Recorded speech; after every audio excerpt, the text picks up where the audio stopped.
अस्सलाम वालेकुम to all students. उम्मीद है सब लोग खुश और खैरियत से होंगे। तो आज हमारी क्लास है क्लास नंबर 49, जिसमें हम पढ़ने वाले हैं जावास्क्रिप्ट का इंटरमीडिएट पार्ट 12। और जिसमें हम आज देखने वाले हैं for in for each loop को, और फॉर ऑफ और फॉर इन में क्या फ़र्क है वो देखेंगे, क्योंकि लास्ट क्लास में ये दो लूप रह गए थे, फॉर इन और फॉर इच। तो टाइम हमारे पास था नहीं, तो इसलिए हमें इसको छोड़ना पड़ा।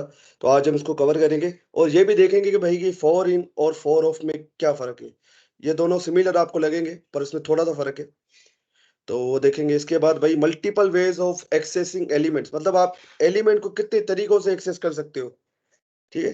पेरेंट एलिमेंट की मदद से भी सेलेक्ट कर सकते हो, सिबलिंग एलिमेंट की तरफ की मदद से भी आप एलिमेंट को सेलेक्ट कर सकते हो। तो हमारे पास बहुत सारे तरीके होते हैं। जो ऑथेंटिक वे है वो हम सीखेंगे नेक्स्ट क्लास में। जो सबसे ज़्यादा यूज़ होता है, जिसको हम सबसे ज़्यादा यूज़ करते हैं, वो हम पढ़ेंगे नेक्स्ट क्लास में। पर आज हम पढ़ने वाले हैं पेरेंट के में कुछ मेथड, चाइल्ड के कुछ मेथड और सिबलिंग के कुछ मेथड। ये सारे एलिमेंट होते हैं। जैसे कि आप इंसान हो, ठीक है? आप हो, आपके फादर, वो भी तो किसी के चाइल्ड है, पर वो आपके पेरेंट है। तो वही इंसान जो है वो फादर भी होता है, वही इंसान चाइल्ड भी होता है। और सिबलिंग के कुछ, जैसे कि भाई-बहन, ठीक है? तो यहाँ पर पूरा पेरेंट चाइल्ड का रिलेशन चलता है, प्रॉपर रिलेशन चलता है। Parent, child, sibling. सिबलिंग मतलब भाई-बहन, चाइल्ड मतलब जो पेरेंट के डायरेक्ट चिल्ड्रन है, जो डायरेक्टली उसके टेक के अंदर आ रहे हैं, ठीक है? तो सबसे पहले हम देखेंगे भाई फॉर इन लूप कैसे यूज़ करते हैं। जैसे कि हमने फॉर ऑफ लूप यूज़ किया था। फॉर ऑफ लूप आपको समझ में आया, हनीफ? फॉर ऑफ लूप समझ में आया आपको? जी सर, आ गया था। ठीक है, तो फॉर इन बिल्कुल फॉर ऑफ के जैसे ही है। तो उसमें डिफरेंस क्या है वो आपको जब मैं बताऊंगा तो समझ में आ जाएगा। फॉर ईच लूप, ये फॉर ईच लूप जो है ना, वो ये फॉर इन और फॉर ऑफ ये इंडिपेंडेंट लूप्स है। इंडिपेंडेंट लूप्स का क्या मतलब है? मैं ये कहना चाह रहा हूँ कि फॉर ईच लूप जो है वो एक मेथड है, और आपको पता है मेथड किसी ना किसी ऑब्जेक्ट का पार्ट होता है।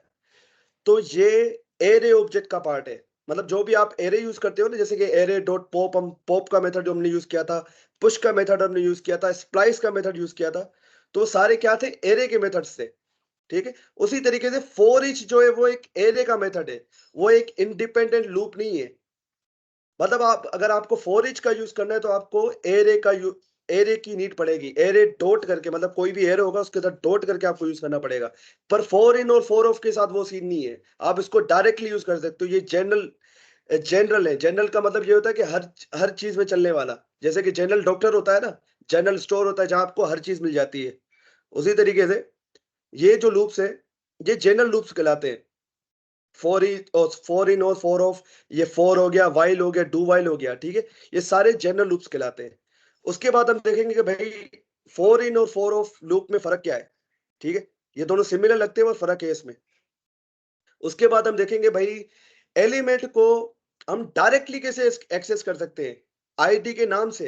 मतलब आपने जो एलिमेंट को आईडी दी हुई है, उसके थ्रू आप एलिमेंट को कैसे एक्सेस कर सकते हो। अभी तो हम document dot body dot child note करके कर रहे हैं। अभी आप सीखोगे कि डायरेक्टली आईडी से कैसे कर सकते हो विदाउट एनी डोम मेथड यूज किए। कोई भी डोम मेथड आपको यूज नहीं करना। डायरेक्टली आप आईडी से किसी भी एलिमेंट को एक्सेस कर सकते हो। वो भी देखेंगे। ये आपने कहीं भी नहीं पढ़ा होगा, ठीक है? ये बहुत कम लोग पढ़ाते हैं, ठीक है? इसके बाद भाई पेरेंट के कुछ मेथड्स हम पढ़ने वाले हैं। जैसे कि parent first child, parent dot first child, ठीक है? और ये parent dot first element child. ये दोनों सेम ही चीज है, बस थोड़ा सा फर्क है। उसमें देखेंगे parent dot last child, parent dot last element child. इसके बाद भाई parent dot replace child, parent dot remove child. Parent parent अगर कंफ्यूज हो रहे तो पेरेंट पेरेंट मतलब कोई भी एलिमेंट, कोई भी एलिमेंट। यहाँ मैंने पेरेंट इसलिए लिखा है क्योंकि वो एलिमेंट किसी ना किसी उसके चिल्ड्रन होंगे। मैं ये कहना चाह रहा हूँ, जैसे जोएल, जोएल के अंदर एलआई होते हैं, तो जोएल हो गया पेरेंट, तो यहाँ पर जोएल आ जाएगा, ऐसा समझे, ठीक है? उसके बाद भाई पेरेंट डॉट रिप्लेस चाइल्ड, ये रिप्लेस चाइल्ड मेथड क्या करता है? इसके बाद रिमूव चाइल्ड तो आप देख ही चुके हो। इसके बाद इंसर्ट बिफोर एक मेथड है। अब जैसे कि हम एलिमेंट को डोम में, मतलब जो पेरेंट के अंदर एलिमेंट को कैसे इंसर्ट कर रहे थे हम, हनीफ भाई? किसी भी पेरेंट के अंदर उसके चाइल्ड को ऐड करना हो तो किस मेथड का यूज करते थे? Sir, append child. Append child. तो इंसर्ट बिफोर मेथड जो है ना, वो same to same append child के जैसा है। फर्क ये है कि अपेंड चाइल्ड लास्ट के अंदर उसको ऐड करता है, किसी भी जो है अपना एलिमेंट को। पर इंसर्ट बिफोर आप कहीं भी ऐड करा सकते हो, पेरेंट के हाथ में होता है उसको कहीं भी ऐड कराना। तो हम देखेंगे, उसके यहाँ लिख भी रखा है कि अपेंड चाइल्ड और इंसर्ट बिफोर में क्या फर्क है। उसके बाद अभी हम कोई भी हमें चीज को एक्सेस करना होता तो हम पेरेंट डॉट चाइल्ड नोट्स का यूज करते थे, ठीक है। तो अब हम यूज किया करेंगे पेरेंट और चिल्ड्रन का। तो चिल्ड्रन और चाइल्ड नोट्स में क्या फर्क है वो देखेंगे। उसके बाद भाई सिबलिंग और चिल्ड्रन के कुछ मेथड्स हैं, जैसे कि चिल्ड्रन डॉट पेरेंट एलिमेंट, ये करके आप उस चिल्ड्रन का पेरेंट एलिमेंट निकाल सकते हो, ठीक है, उसके पेरेंट एलिमेंट को एक्सेस कर सकते हो। इसके बाद सिबलिंग के कुछ मेथड आ जाए, जैसे कि सिबलिंग डॉट नेक्स्ट सिबलिंग हो गया, मतलब कोई भी एलिमेंट होगा सिबलिंग डॉट नेक्स्ट सिबलिंग करेंगे तो उसका नेक्स्ट सिबलिंग आ जाएगा आपके हाथ में, आप उसको एक्सेस कर लोगे। तो ये सारी चीजें क्या है उसको हम देखेंगे। उसके बाद भाई इवेंट्स, ये बड़ी इंपॉर्टेंट चीज है भाई। इवेंट्स, आप जो भी वेबसाइट यूज करते हो उस पे इवेंट्स लाजमी लगे हो, जैसे कि यूट्यूब वेबसाइट है। इवेंट्स होते क्या है, इवेंट्स कुछ एक्शन होता है जो यूजर करता है। जैसे कि मैं इस बटन पे क्लिक करूं तो मेरे पास ये देखो कुछ अलग वीडियोस आ गई, इस बटन पे क्लिक कर रहा हूं, मैं कोई एक्शन परफॉर्म कर रहा हूं, इवेंट इसको कहते हैं। यूजर कोई एक्शन परफॉर्म करता है उसको हम कहते हैं इवेंट। तो उसका बिल्कुल शॉर्ट ब्रीफ इंट्रोडक्शन देखेंगे, इसकी डिटेल में नहीं जाएंगे। मैं पूरा डिटेल लेक्चर इवेंट्स में रखूंगा इंशाल्लाह। एक पूरा लेक्चर जो होगा ना वो इवेंट्स पे ही होगा, सारा सारा पूरा लेक्चर, जिसमें हम सारी चीजें इवेंट्स के बारे में पढ़ेंगे कि इवेंट्स होते क्या हैं। पर आज उसका थोड़ा सा इंट्रोडक्शन देख लेंगे, ठीक है। Are you ready? शुरू करें अब, मुझे बताओ। Yes sir. ये तो हमारे पूरे लेक्चर का ओवरव्यू था। अभी हम एक एक चीज को पढ़ने वाले हैं। सबसे पहले हम पढ़ेंगे फॉर इन लूप को, ठीक हो गया। मैं यार उसको खोल लेता हूँ, मैंने खोला नहीं है, एक मिनट। वीएस कोड को खोल ले, एक मिनट, मैं खोलना भूल गया था। अच्छा, मेरी आवाज तो नहीं कट रही ना? नहीं सर, सही है। यार इंटरनेट क्यों स्लो चल रहा है?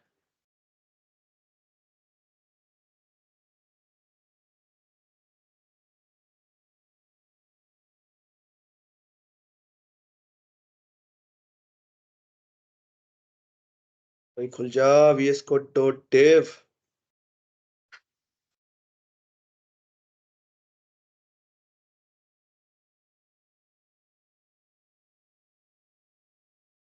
इंटरनेट भी ठीक चल रहा है मेरे पास, फिर क्या मसला है?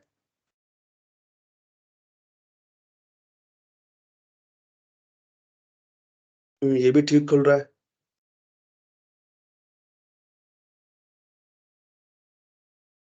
मुझे पहले ही खोल के रख देना था, भूल गया मैं। ये इतना टाइम लेता नहीं है वैसे, आज पता नहीं क्यों ले रहा है इतना टाइम। अच्छा, खुल गया खुल गया खुल गया खुल गया, शुक्र है। ओपन फोल्डर, और ये कहाँ डेस्कटॉप पे पड़ा हुआ है आई थिंक। ये था आई थिंक, ठीक है।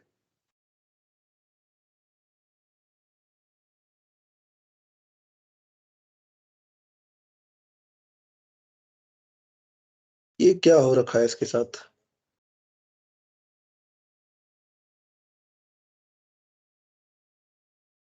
ये थोड़ा टाइम ले रहा है सेटिंग करने में, तो ये सेटिंग हो जाए इसकी। अच्छा, मैं चेक कर लूं कि हमारी फाइल कनेक्टेड है या नहीं, ठीक है। ये रहा इसका आउटपुट, ये लाइव सर्वर पर इसको खोला हुआ है मैंने। अब यहाँ पर कुछ मैं चेंज करके देखता हूँ, मैं करता हूँ डॉक्यूमेंट्स, उसको सेव करता हूँ। तो क्या ये हमारी फाइल को, फाइल के अंदर भी चेंज होता है कि नहीं? ठीक है, तो फाइल रिलोड हो गई, मतलब ये हमारी कनेक्टेड है, ठीक है। ये देखो चेंज हो रहा है, ओके।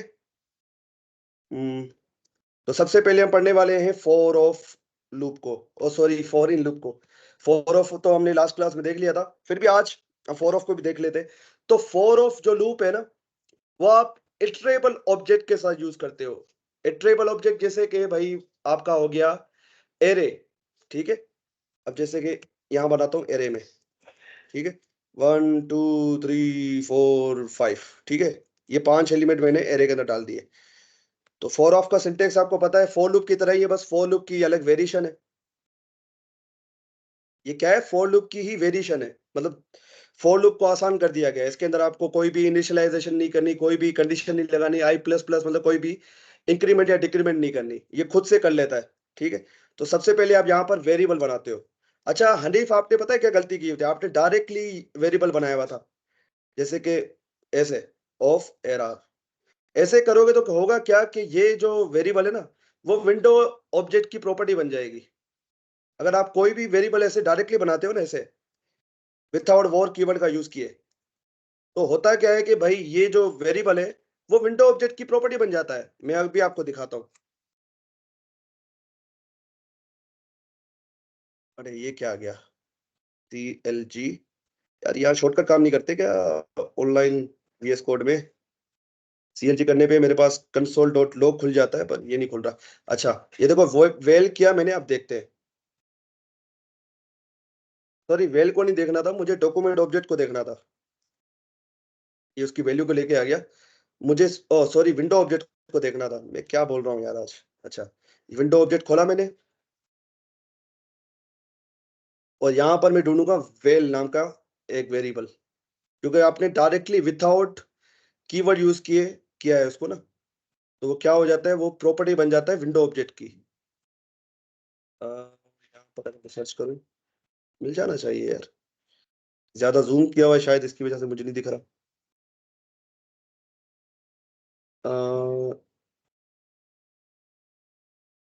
STU, ये रहा, ये रहा।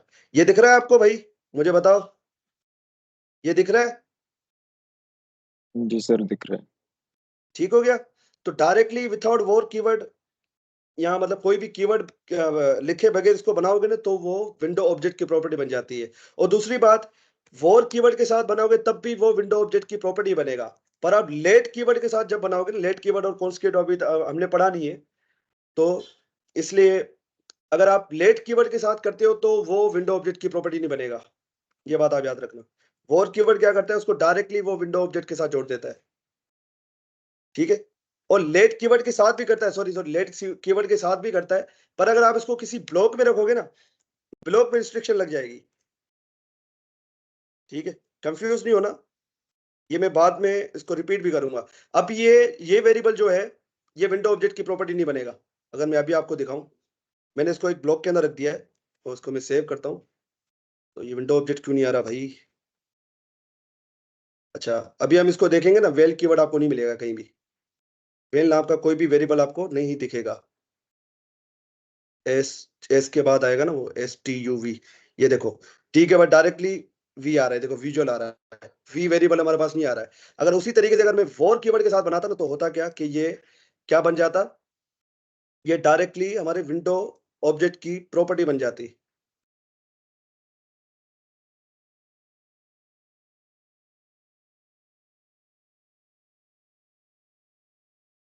ये देखो, ये देखो वेल।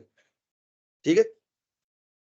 तो अगर इसको बाय रखोगे विथआउट ब्लॉक के, और लेट के साथ करोगे, तो ये विंडो ऑब्जेक्ट की प्रॉपर्टी बन जाएगा। ठीक है, क्योंकि ग्लोबली आप इसको डिक्लेयर कर रहे हो। कोई भी चीज ग्लोबली डिक्लेयर होती है तो वो विंडो ऑब्जेक्ट का पार्ट बन जाती है। क्लियर है? अब समझ में आया आपको रीजन? Okay sir. ठीक है, अब पढ़ने जा रहे हैं उसके बारे में, अपना फोर ऑफ लूप के बारे में ना। ठीक है, तो मैं ऐसे वॉर करके बनाऊंगा, वेल ऑफ ARR। ठीक है। और अगर मैं यहाँ पर console.log करूं और यहाँ लिखूं वेल को, तो आप बताओ मुझे क्या मिलेगा यहाँ पर? सर सारी वैल्यूज आएंगी। यहाँ पर मुझे शो क्यों नहीं हो रहा यार? ये क्या मसला है भाई? ये क्या इशू है यार? क्या मेरी फाइल कनेक्टेड नहीं है यहाँ पर? सर ये थोड़ी कनेक्टेड तो देर है। से आता है, मैंने ये चेक किया है। थोड़ी देर छोड़े फिर आता है, स्लो है थोड़ा। नहीं नहीं, ये देखो ना, फाइल तो बराबर रिलोड हो रही है। तो वो तो मसला है नहीं। एक मिनट में यहाँ पर, असल में पता है क्या है, ये जो VS Code.dev है ना, वो मेरे PC के अंदर जो VS Code इंस्टॉल है उसके साथ कनेक्टेड है। पता है आपको, मैं यहाँ पर जो भी एडिटिंग कर रहा हूँ वो मेरे VS Code पे भी हो रही है। तो ये पूरा का पूरा VS Code है भाई। पता नहीं क्या है, काम क्यों नहीं कर रहा ये? एक मिनट, इसको बाहर निकालते हैं। यहाँ पर करके देखते हैं, यहाँ पर कोई मसला ये नहीं चल रहा है। क्या इशू है पता नहीं यार, अजीब ही आज हो रहा है सब कुछ।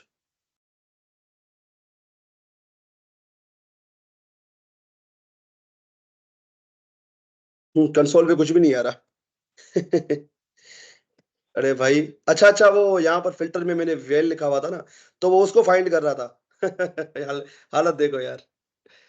अच्छा ठीक है, तो हुआ क्या भाई, ये अनडिफाइंड दिख रहा है क्योंकि वेल नाम का कोई कीवर्ड वो बन रहा है ही नहीं।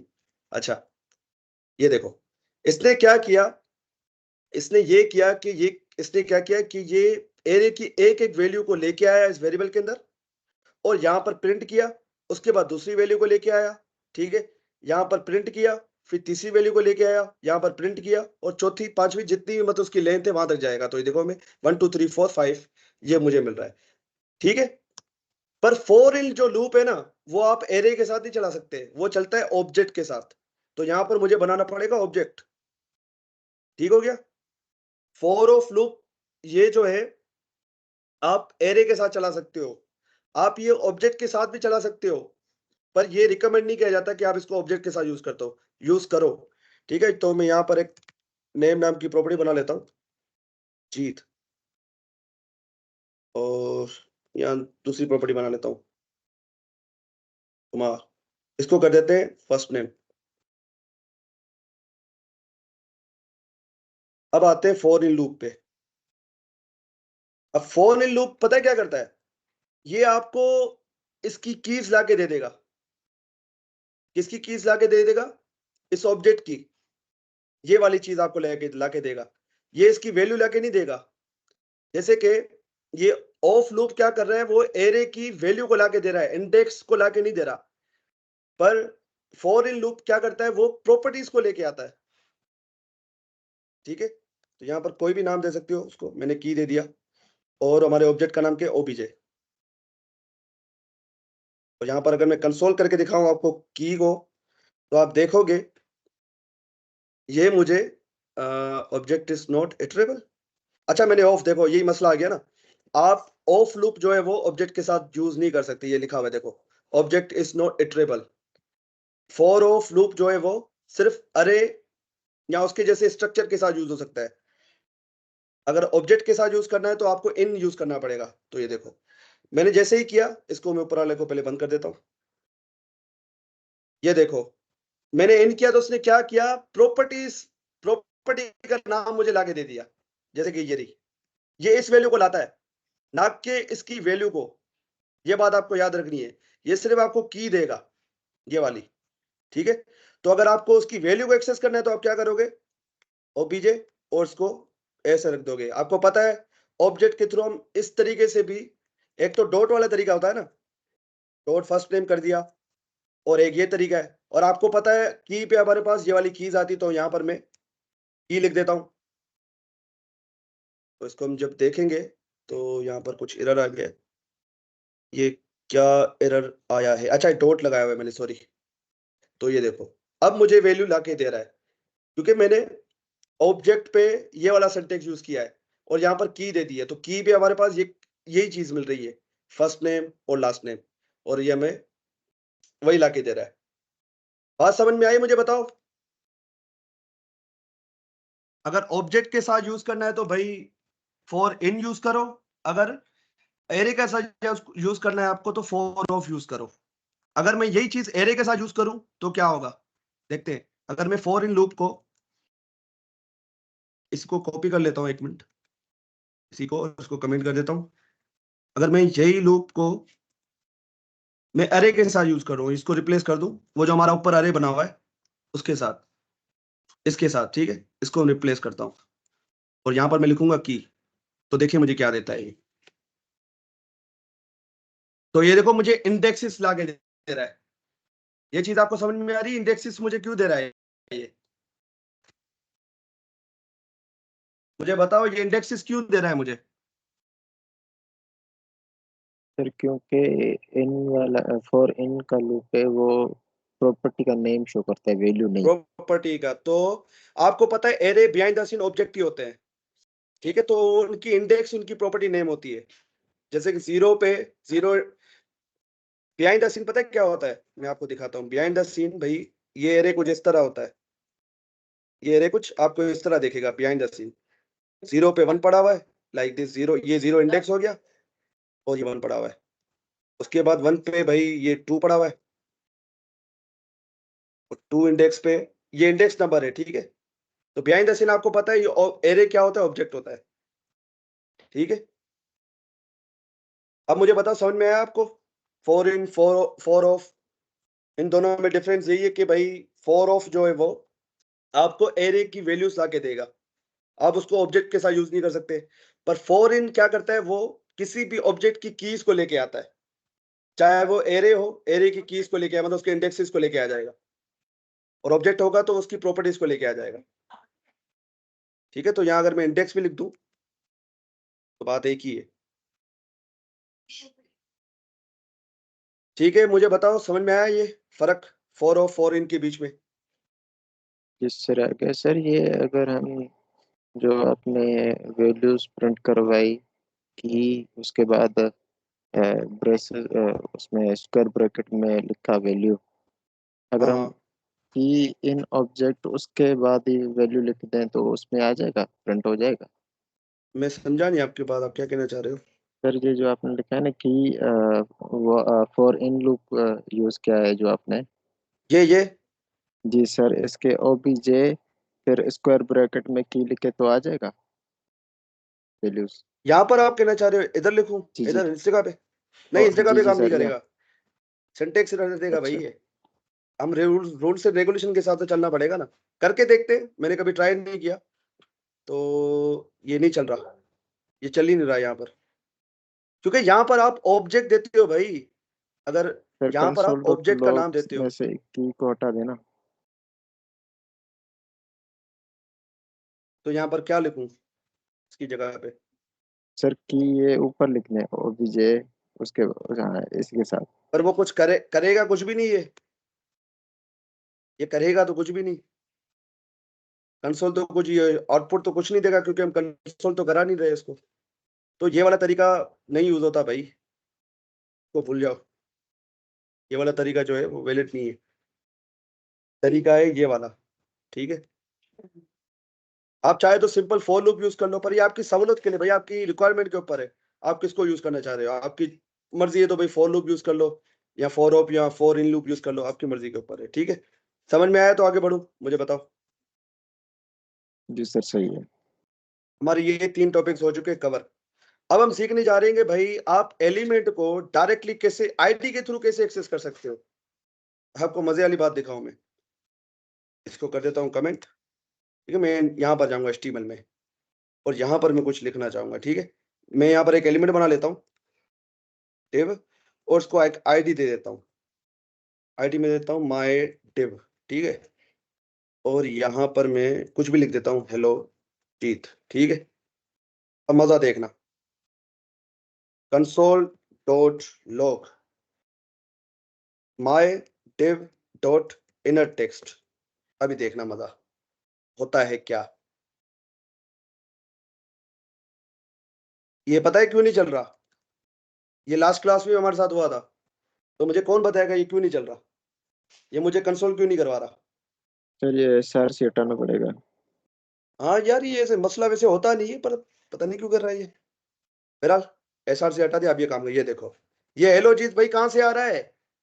सोच के देखो, मैंने डायरेक्टली आईडी को एक्सेस कर लिया, डायरेक्टली यहाँ पर आईडी लिखी, ना डॉक्यूमेंट लिखा, ना डॉट चिल्ड्रन लिखा, डॉट डॉट चाइल्ड नोट्स लिखा, मैंने कुछ नहीं लिखा, मैंने सिर्फ डायरेक्टली आईडी का नाम लिख दिया। तो ये भी हमारे पास एक तरीका है एलिमेंट को डायरेक्टली एक्सेस करने का, विदाउट एनी डोम मेथड या प्रॉपर्टी यूज किए। अगर मुझे यही एलिमेंट यूज करना होता, अगर डोम के तरीके से करता, तो मैं कैसे करता? पहले डॉक्यूमेंट लिखता, ठीक है। डॉक्यूमेंट मिल जाता मुझे, तो उसमें मुझे जाना पड़ता चाइल्ड नोट्स में, ये तो आपको पता ही है। हम देखते हैं चाइल्ड नोड मुझे क्या दे रहा है, ठीक है। और चाइल्ड नोड में मुझे जाना पड़ेगा HTML के अंदर, क्योंकि आपको पता है ये सारी चीज HTML के अंदर पड़ी हुई है। तो यहाँ पर मुझे इंडेक्स सीखनी पड़ेगी 1, ये HTML मिल गया मुझे। अब HTML के अंदर भी उसके चाइल्ड नोड में जाना पड़ेगा, ठीक है। डॉट चाइल्ड नोड्स करना पड़ेगा, ठीक है। तो ये नोड लिस्ट मेरे पास आ गई, और यहाँ पर मुझे कहाँ जाना है, इस बॉडी के अंदर जाना है, क्योंकि हमारा एलिमेंट ये बॉडी के अंदर पड़ा हुआ है, टिप का एलिमेंट। तो बॉडी कौन से इंडेक्स पे पड़ी है वो देखते हैं। इंडेक्स मेरे ख्याल से 2 था, तो बॉडी मेरे पास आ जाएगी, ये बॉडी आ गई। अब बॉडी के भी चाइल्ड नोड में जाएंगे, चाइल्ड नोड्स, देखो यार कितनी बड़ी स्टेटमेंट लिखनी पड़ रही है मुझे इस एक एलिमेंट को एक्सेस करने के लिए। ये देखो ये मिल गया मुझे, ये वन इंडेक्स पे पड़ा हुआ है। तो यहां पर मैं इसको कर देता हूँ ये देखो डिव आ गया मेरे पास, जिसकी आईडी हैश माई डिव, मतलब आईडी जिसकी माई डिव है। और यहां पर मैं जाके इनर टेक्स्ट करूंगा, इनर टेक्स्ट। तो ये देखो मुझे हेलो जीत मिल जाएगा, ये देखो। पर ये देखो मुझे कितना बड़ा कोड लिखना पड़ा इसके लिए। चाइल्ड नोड, फिर चाइल्ड नोड, फिर चाइल्ड नोड, ठीक है। पहले भाई HTML को एक्सेस करो, HTML आ गया तो HTML के चिल्ड्रन को एक्सेस करो, चाइल्ड नोड्स को। फिर बॉडी आ गया आपके पास, बॉडी के भी चाइल्ड नोड को एक्सेस करो। फिर आपके पास जाके आया। पर आप ऐसा भी कर सकते हो, आपने क्या किया, डायरेक्टली यहाँ पर कुछ नहीं किया, कोई भी एलिमेंट की आईडी उठाई, जैसे कि माई डिव डॉट इनर टेक्स्ट। ये देखो भाई जादू, ये देखो जादू। ये यकीन करो कोई नहीं पढ़ाता। आप कितनी भी वीडियोस देख लो यूट्यूब पे, आपने कभी भी ये तरीका नहीं देखा होगा, बहुत ही कम लोग पढ़ाते हैं। ठीक है, तो आप ऐसे भी डायरेक्टली एक्सेस कर सकते हो विथ यूजिंग आईडी। अब इसका रीजन क्या है, इसका रीजन हम देखते हैं, मैंने नीचे लिख रखा है। ये देखो, the code window dot parent div, ठीक है, इसका नाम पेरेंट डिव, मिसाल के तौर पे जैसे कि ये कोड है, मैं इसकी बात कर रहा हूँ, ठीक है। अब इसकी आईडी देखिए, आप क्या पेरेंट डिव है, इसकी बात कर रहा है, ठीक हो गया। तो ये कहना चाह रहा है कि विंडो डॉट पेरेंट डिव है। ये विंडो डॉट पेरेंट डिव यहाँ पर क्यों लिखा हुआ है, हनीफ भाई मुझे समझा सकते हो, ये विंडो डॉट पेरेंट डिव यहाँ पर क्यों लिखा हुआ है? हाँ भाई, क्योंकि सर सारे एलिमेंट विंडो ऑब्जेक्ट के पार्ट होते हैं। बिल्कुल, कोई भी ग्लोबली एलिमेंट होता है ना, तो अगर मैं चाहूँ तो यहाँ पर विंडो डॉट माई डिव कर सकता हूँ, तो ये मुझे सही आउटपुट देगा, ये देखो। ठीक है, तो आपको पता है कोई भी विंडो के अंदर चीज होती है तो हम उसके लिए विंडो नहीं लिखते हैं, डायरेक्टली लिखो तो चल जाएगा। तो यही चीज लिखी हुई है यहाँ पर खोल के समझाया हुआ है, the code window dot parent accessing the element directly with the IT parent div because the browser automatically creates global variables for element with IDs। मतलब ब्राउजर जो आपका है ना, वो जिन एलिमेंट्स को आपने आईडी दी हुई है, वो क्या करेगा, उन एलिमेंट्स की आईडी के नाम से उस विंडो ऑब्जेक्ट के अंदर प्रॉपर्टी बना के रख देगा, जिसपे इस एलिमेंट का रेफरेंस होगा, मतलब एड्रेस होगा कि ये एलिमेंट कहां पर है, जिसकी वजह से हम इसको डायरेक्टली यहां पर एक्सेस कर पा रहे हैं। बात समझ में आ रही है? तो ये पूरा यहाँ पर लिखा हुआ है, when you define an element with an ID the browser adds a property to the global object. Global object भाई कौन सा है हमारा, which is typically window. Browser के केस में ग्लोबल ऑब्जेक्ट हमारा विंडो होता है, browser environment with the same name as the ID, मतलब उसी नाम से वो प्रॉपर्टी बना देता है जिस नाम से आपकी आईडी होती है। ठीक है, इसके बाद क्या लिखा हुआ, the property hold the reference, मतलब उसका एड्रेस। हमने रेफरेंस पढ़ा था ना, रेफरेंस पढ़ा था, एक पढ़ा था बाय वैल्यू, एक होता है रेफरेंस, मतलब उसका एड्रेस चले आता है यहाँ पर। तो रेफरेंस मतलब एड्रेस की बात कर रहा है, ठीक है। पर ये कोई सही तरीका नहीं है, ये एक अच्छा तरीका नहीं है एक्सेस करने का। इससे भी बेहतर तरीका हम नेक्स्ट क्लास में सीखने वाले हैं, जो कि मोस्टली यूज होता है और जो वही यूज होता है आजकल भाई। ये तरीका नहीं यूज होता एक्सेस करने के लिए एलिमेंट्स को, चाइल्ड नोड करते जाओ। हमारे पास से भी अच्छे मेथड पड़े हुए, नेक्स्ट क्लास में पढ़ेंगे। पर आपको ये इन चीजों को भी पता होना चाहिए, क्योंकि इंटरव्यू में आपके पास सवाल आ सकते हैं, भाई चाइल्ड नोड क्या होता है, चिल्ड्रन क्या होता है। आपकी डोंग की पूरी नॉलेज वो खंगालेंगे, इसलिए मैं आपको एक एक चीज को पढ़ा रहा हूँ। समझ में आया? मुझे बताओ, आईडी के साथ आप डायरेक्टली कैसे एक्सेस कर सकते हो एलिमेंट को, जी इसका सर। रीजन, रीजन समझ में आया इसका? रीजन मतलब ठीक सर? हो गया। रीजन मतलब क्यों ऐसा होता है कि डायरेक्टली आप उसको कैसे एक्सेस कर रहे हो, इसका रीजन क्या है। जी जी जी अगर जी आपसे सर, कोई जी पूछे सर। तो आप अब बता दोगे इंशाल्लाह आप। ठीक है, अब आते हैं भाई पेरेंट मेथड्स के ऊपर। ठीक है, मतलब कोई भी एलिमेंट जो पेरेंट है, जैसे कि भाई यहाँ पर मैं कमेंट कर देता हूँ 1 मिनट के लिए, और यहाँ मैं बना देता हूँ यूएल, और यूएल की कुछ एलाइज बना देता हूँ। ठीक है, LI1, LI2, LI3, LI4 और LI5।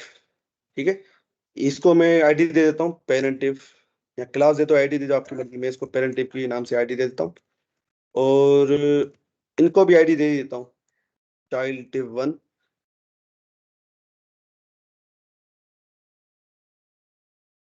अब इनके साथ हम खेलने वाले हैं। हम सीख क्या रहे हैं भाई, एक्सेस कैसे कर सकते हैं किसी भी एलिमेंट को। तुम्हारे पास मल्टीपल तरीके होते हैं भाई एक्सेस करने के। आप पेरेंट के थ्रू भी इसको एक्सेस कर सकते हो, किसी भी एलिमेंट को, उसके सिबलिंग के थ्रू भी एक्सेस कर सकते हो। तो ये सारे तरीके मैं आपको बता रहा हूँ।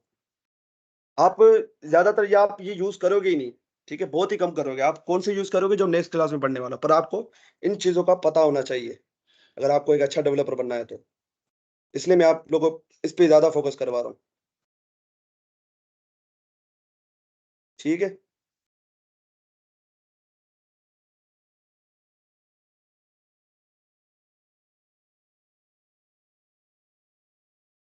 ठीक हो गया। ये आ गया हमारे पास Li1 Li2 Li3 Li4, ठीक है। ये एलिमेंट्स आ गए हमारे पास। तो हम क्या देखने वाले हैं अभी? पेरेंट के मेथड। तो पेरेंट के अंदर कुछ प्रॉपर्टीज है, कुछ मेथड है। तो ये हमारे पास ये फर्स्ट चाइल्ड के नाम से और फर्स्ट एलिमेंट चाइल्ड के नाम से एक प्रॉपर्टी होती है। तो वो देखती है हमें क्या रिटर्न करता है वो, ठीक है। मैं क्या करता हूँ, डायरेक्टली इसको इसकी आईडी से एक्सेस करता हूँ। मैं अब ये चाइल्ड नोड वाला तरीका फिलहाल यूज नहीं कर रहा, ठीक है। आपको पता है इसमें तो बहुत ज्यादा टाइम वेस्ट हो जाएगा हमारा। तो मैं डायरेक्टली क्या करता हूँ, ये अच्छा तरीका तो नहीं है वैसे, पर कर लेते हैं फिलहाल के लिए, क्योंकि हमने वो राइट तरीका अभी तक पढ़ा नहीं है। पेरेंट डिव, ठीक है। पेरेंट डिव, इसको मैं कंसोल करवा दूं तो बेहतर रहेगा। कंसोल डॉट लॉग, ये आपको विजिबल तो है ना क्लियरली? क्लियरली, जी सर।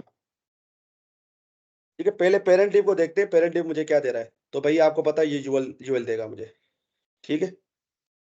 अब इसके अंदर एक प्रॉपर्टी आती है हमारे पास, मैं अगर आपको दिखाऊं, एक है फर्स्ट चाइल्ड और एक है फर्स्ट एलिमेंट चाइल्ड।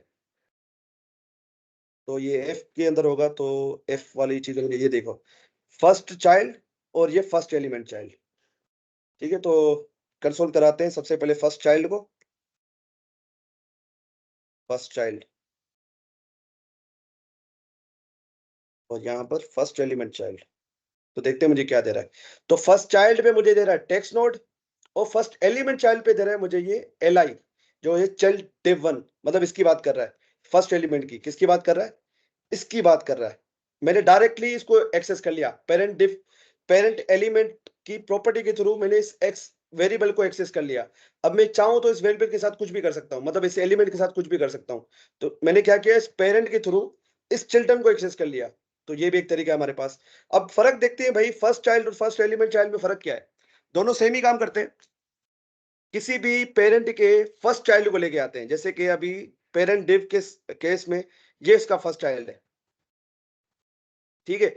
पर फर्स्ट चाइल्ड और फर्स्ट एलिमेंट चाइल्ड में फर्क ये है, जैसे कि मैंने आपको बताया था चाइल्ड नोड्स हमने पढ़ा था, और एक प्रॉपर्टी पढ़ी थी चिल्ड्रन, ठीक है। तो पहले उसको देख लेते हैं, फिर आपको इसके बारे में समझ में आएगा कि मैं क्या क्या कहना चाह रहा हूँ।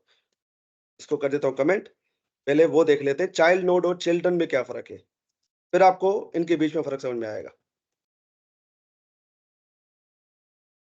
मैंने क्या किया, यहाँ पर लिखा parent div dot child node, और यहाँ पर लिखा मैंने चिल्ड्रन। अब देखते हैं फर्क क्या है, ठीक है। इनमें फर्क क्या है? तो देखो भाई, चाइल्ड नोड्स पे मुझे पूरी एक नोड लिस्ट दे रहा है। आपको पता है चाइल्ड नोड क्या होता है? आपको पता है HTML के अंदर हर चीज एक नोड होती है जावास्क्रिप्ट के लिए। HTML के अंदर हर चीज एक नोड होती है, चाहे वो एक खाली स्पेस ही क्यों ना हो। ये खाली स्पेस ही क्यों ना हो, ये वाला स्पेस भी वो एक टेक्स्ट नोड कंसीडर करती है, ठीक है। तो ये देखो, ये टेक्स्ट नोड कहां से आ रहा है? ये यहां से आ रहा है, इसकी बात कर रहा है। उसके बाद भाई आपका ये एलिमेंट है, फिर ये टेक्स्ट नोड कहां से आ रहा है? ये टेक्स्ट नोड इसके बाद वाला स्पेस है, ये स्पेस है, ये जो खाली पड़ा हुआ है, ठीक है। तो ये देखो, पर अगर आप चिल्ड्रन को देखोगे तो चिल्ड्रन में सिर्फ आपको HTML के एलिमेंट्स मिलेंगे। ये देखो, 4 एलिमेंट तो 4 एलिमेंट ही मिले, ठीक है। ये 4 या 8 नहीं है, ये 4 वही, ये सेम ही है, ठीक है। चिल्ड्रन में आपको सिर्फ वो HTML के एलिमेंट मिल रहे हैं, आपको कोई भी चाइल्ड नोड नहीं मिल रहा, कोई भी text node, sorry text node नहीं मिल रहा, कोई भी कमेंट नोड नहीं मिल रहा। अगर मैं यहाँ पर कोई कमेंट बनाता हूँ मिसाल के तौर पे, मैंने इसको कमेंट बना दिया, ठीक है, ये आपको चिल्ड्रन में नहीं दिखेगा। आपको चिल्ड्रन में कौन सी चीजें दिखेंगी? सिर्फ वही चीजें दिखेंगी जो HTML के एलिमेंट्स है। ये देखो, चिल्ड्रन में आपको कमेंट का कोई भी सीन नहीं, देखो अभी अभी भी ये 5 एलिमेंट है, ठीक है। पर अगर नोड लिस्ट में आप देखोगे तो ये देखो हमारे पास एक कमेंट नोड भी आ चुका है। ये देखो, ये कमेंट नोड भी हमारे पास आ चुका है, ठीक है। तो ये फर्क है भाई चाइल्ड नोड्स में और चिल्ड्रन में। जैसे मैंने आपको बताया था, इंसान भी तो एनिमल्स है ना, जानवर है। हम भी जानवर की प्रजाति में आते हैं, ठीक है। पर हर जानवर इंसान तो नहीं है, या हर इंसान शेर तो नहीं है। सबके अलग-अलग जो है वो शनाख्त है। उसी तरीके से एचटीएमएल एलिमेंट्स की अपनी शनाख्त होती है। तो जावास्क्रिप्ट ने क्या किया, सारे एचटीएमएल एलिमेंट की एक लिस्ट बना के चिल्ड्रन प्रॉपर्टी के अंदर सेव कर दिया है। और चाइल्ड नोड में तो सारी चीजें आ जाती हैं भाई, जैसे कि एनिमल किंगडम, उसके अंदर एनिमल, उसके अंदर इंसान भी आ जाते हैं, उसके अंदर भाई जानवर भी आ जाते हैं, जैसे कि शेर हो गया, कौवा हो गया, चीता हो गया, ये सारी चीजें आप समझो कि ये एनिमल किंगडम है पूरी। और ये एनिमल किंगडम में से कोई एक प्रजाति है, जैसे कि इंसान हो गया या शेर हो गया, शेरों की प्रजाति हो गई। बात समझ में आ रही है? मुझे बताओ हनीफ भाई, ये लास्ट क्लास में भी मैं समझा चुका हूँ बड़ी डिटेल में। ये चीज समझ में आई तो जी वो जी चीज सर। समझ में आ जाएगी। हमजा भाई, आपकी क्या रिपोर्ट है? हेलो हमजा भाई, हमजा सईद भाई, आपको क्लियर हो गई हनीफ? मेरे ख्याल से हमजा भाई यहाँ पर है नहीं। अच्छा, जी हनीफ जी आपको सर क्लियर है। पूरा क्लियर है या इसको और रिपीट करने की जरूरत है? नहीं सर क्लियर है। ठीक है, अब ये आपको समझ में आ गया तो आपको फर्स्ट चाइल्ड और फर्स्ट एलिमेंट चाइल्ड में आराम से फर्क समझ में आ जाएगा। तो फर्स्ट चाइल्ड पता है क्या करता है, वो नोड को लेके आता है। ये चाइल्ड नोड वाला काम, मतलब चाइल्ड नोड में से वो एलिमेंट को लेके आता है, ऐसा समझे। ठीक है, अब फर्स्ट चाइल्ड में देखो मुझे क्या दे रहा है। फर्स्ट चाइल्ड में मुझे टेक्स्ट नोड दे रहा है। तो भाई टेक्स्ट नोड अगर आप देखो, आपको पता है ये स्पेस भी काउंट होता है हमारे पास। ये स्पेस भी तो यूएल का फर्स्ट चाइल्ड ये हुआ। पर फर्स्ट एलिमेंट चाइल्ड मतलब सिर्फ एचटीएमएल एलिमेंट की बात हो रही है। ये फर्क है बस, और कोई फर्क नहीं है इसमें। समझ में आया या नहीं है मुझे बताओ, या इसको और रिपीट करूं मैं दोबारा? सर ये फर्क है मतलब बस। सर मतलब एनिमल किंगडम में से सिर्फ इंसानों को लेके आए। हाँ, ये ऐसा समझे। अगर चिल्ड्रन यूज करोगे तो वो सिर्फ इंसानों को लेके आएगा, यहाँ शेरों शेरों की बात करेगा तो सिर्फ शेरों को लेके आएगा। ठीक है, तो देखो चिल्ड सॉरी अपना एलिमेंट, एलिमेंट का मतलब क्या है, एचटीएमएल के एलिमेंट की बात हो रही है। फर्स्ट चाइल्ड मतलब कोई भी चाइल्ड होगा, क्योंकि हर चीज नोड है। हर चीज नोड है, उसमें एलिमेंट भी आ जाते हैं, जैसे कि एनिमल किंगडम पूरा समझ ले। ये समझे कि ये चाइल्ड नोड की प्रॉपर्टी से वो चीजें लेके आ रहा है। तो अगर चाइल्ड नोड के नजरिए से हम देखें, अगर मैं इसको आपको दिखाऊं, चाइल्ड नोड के नजरिए से भाई देखो, चाइल्ड नोड के नजरिए से इसका पहला चाइल्ड क्या, टेक्स्ट है, टेक्स्ट नोड है। ये देखो, पहला चाइल्ड क्या, टेक्स्ट नोड है। और अगर चिल्ड्रन की नजरिए से देखें तो भाई पहला चाइल्ड हमारा ये एल आई है, फर्स्ट चाइल्ड ये है। तो यही फर्क है, ये देखो वही चीज हमें लाके दे रहा है। ये देखो टेक्स्ट फर्स्ट चाइल्ड, और ये देखो L I child div one, ये फर्स्ट एलिमेंट चाइल्ड है। सिर्फ एचटीएमएल एलिमेंट है, यहाँ लिखा भी हुआ है एचटीएमएल कलेक्शन। और यहाँ पर क्या लिखा हुआ है, नोड लिस्ट। नोड में हर चीज आ जाती है, एचटीएमएल के एलिमेंट्स भी आएंगे, कमेंट भी आएगा, टेक्स्ट नोड भी आएगा, सब हर हर चीज आ जाएगी उसके अंदर। मुझे बताओ समझ में आया फर्क, फर्स्ट चाइल्ड या फर्स्ट एलिमेंट चाइल्ड में? यही फर्क है और कुछ नहीं है। फर्स्ट चाइल्ड नोड लेके आता है, अब वो कोई भी नोड हो सकता है, वो चाहे वो एलिमेंट नोड हो। ठीक है, जैसे कि एनिमल किंगडम में से भाई इंसान को भी लेके आएगा, शेर को भी लेके आएगा। पर अगर आप इंसानों की बात करोगे, चिल्ड्रन की बात करोगे, या फर्स्ट एलिमेंट चाइल्ड की बात करोगे, तो वो क्या करेगा, स्पेसिफिकली किसी इंसान को लेके आएगा, जो पहला इंसान होगा। बात समझ में आ रही है हनीफ? यहां तक कोई सवाल हो तो पूछ लो। हेलो, मेरी आवाज नहीं आ रही?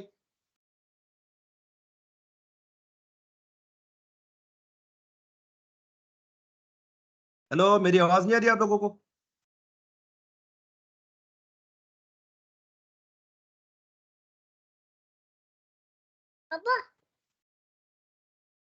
हनीफ? अच्छा, हनीफ भाई पता नहीं क्यों लेफ्ट कर गए, शायद उनके इंटरनेट का मसला हो गया होगा। बहरहाल मैं कंटिन्यू करता हूँ।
सॉरी सॉरी, मेरा माइक ही ऑफ था। ओ माय गॉड, मैंने देखा ही नहीं। I am really sorry everyone, जो भी रिकॉर्डिंग देखेंगे हमारे स्टूडेंट्स, तो उनसे सॉरी, क्योंकि मेरा माइक ऑफ था, मुझे पता नहीं चला। अच्छा, मैं ये बता रहा था, इसको मैं 1 मिनट के लिए हटा देता हूँ। हनीफ भाई, आप यहाँ पर हो? 1 मिनट, हनीफ भाई को ऐड कर लेते हैं।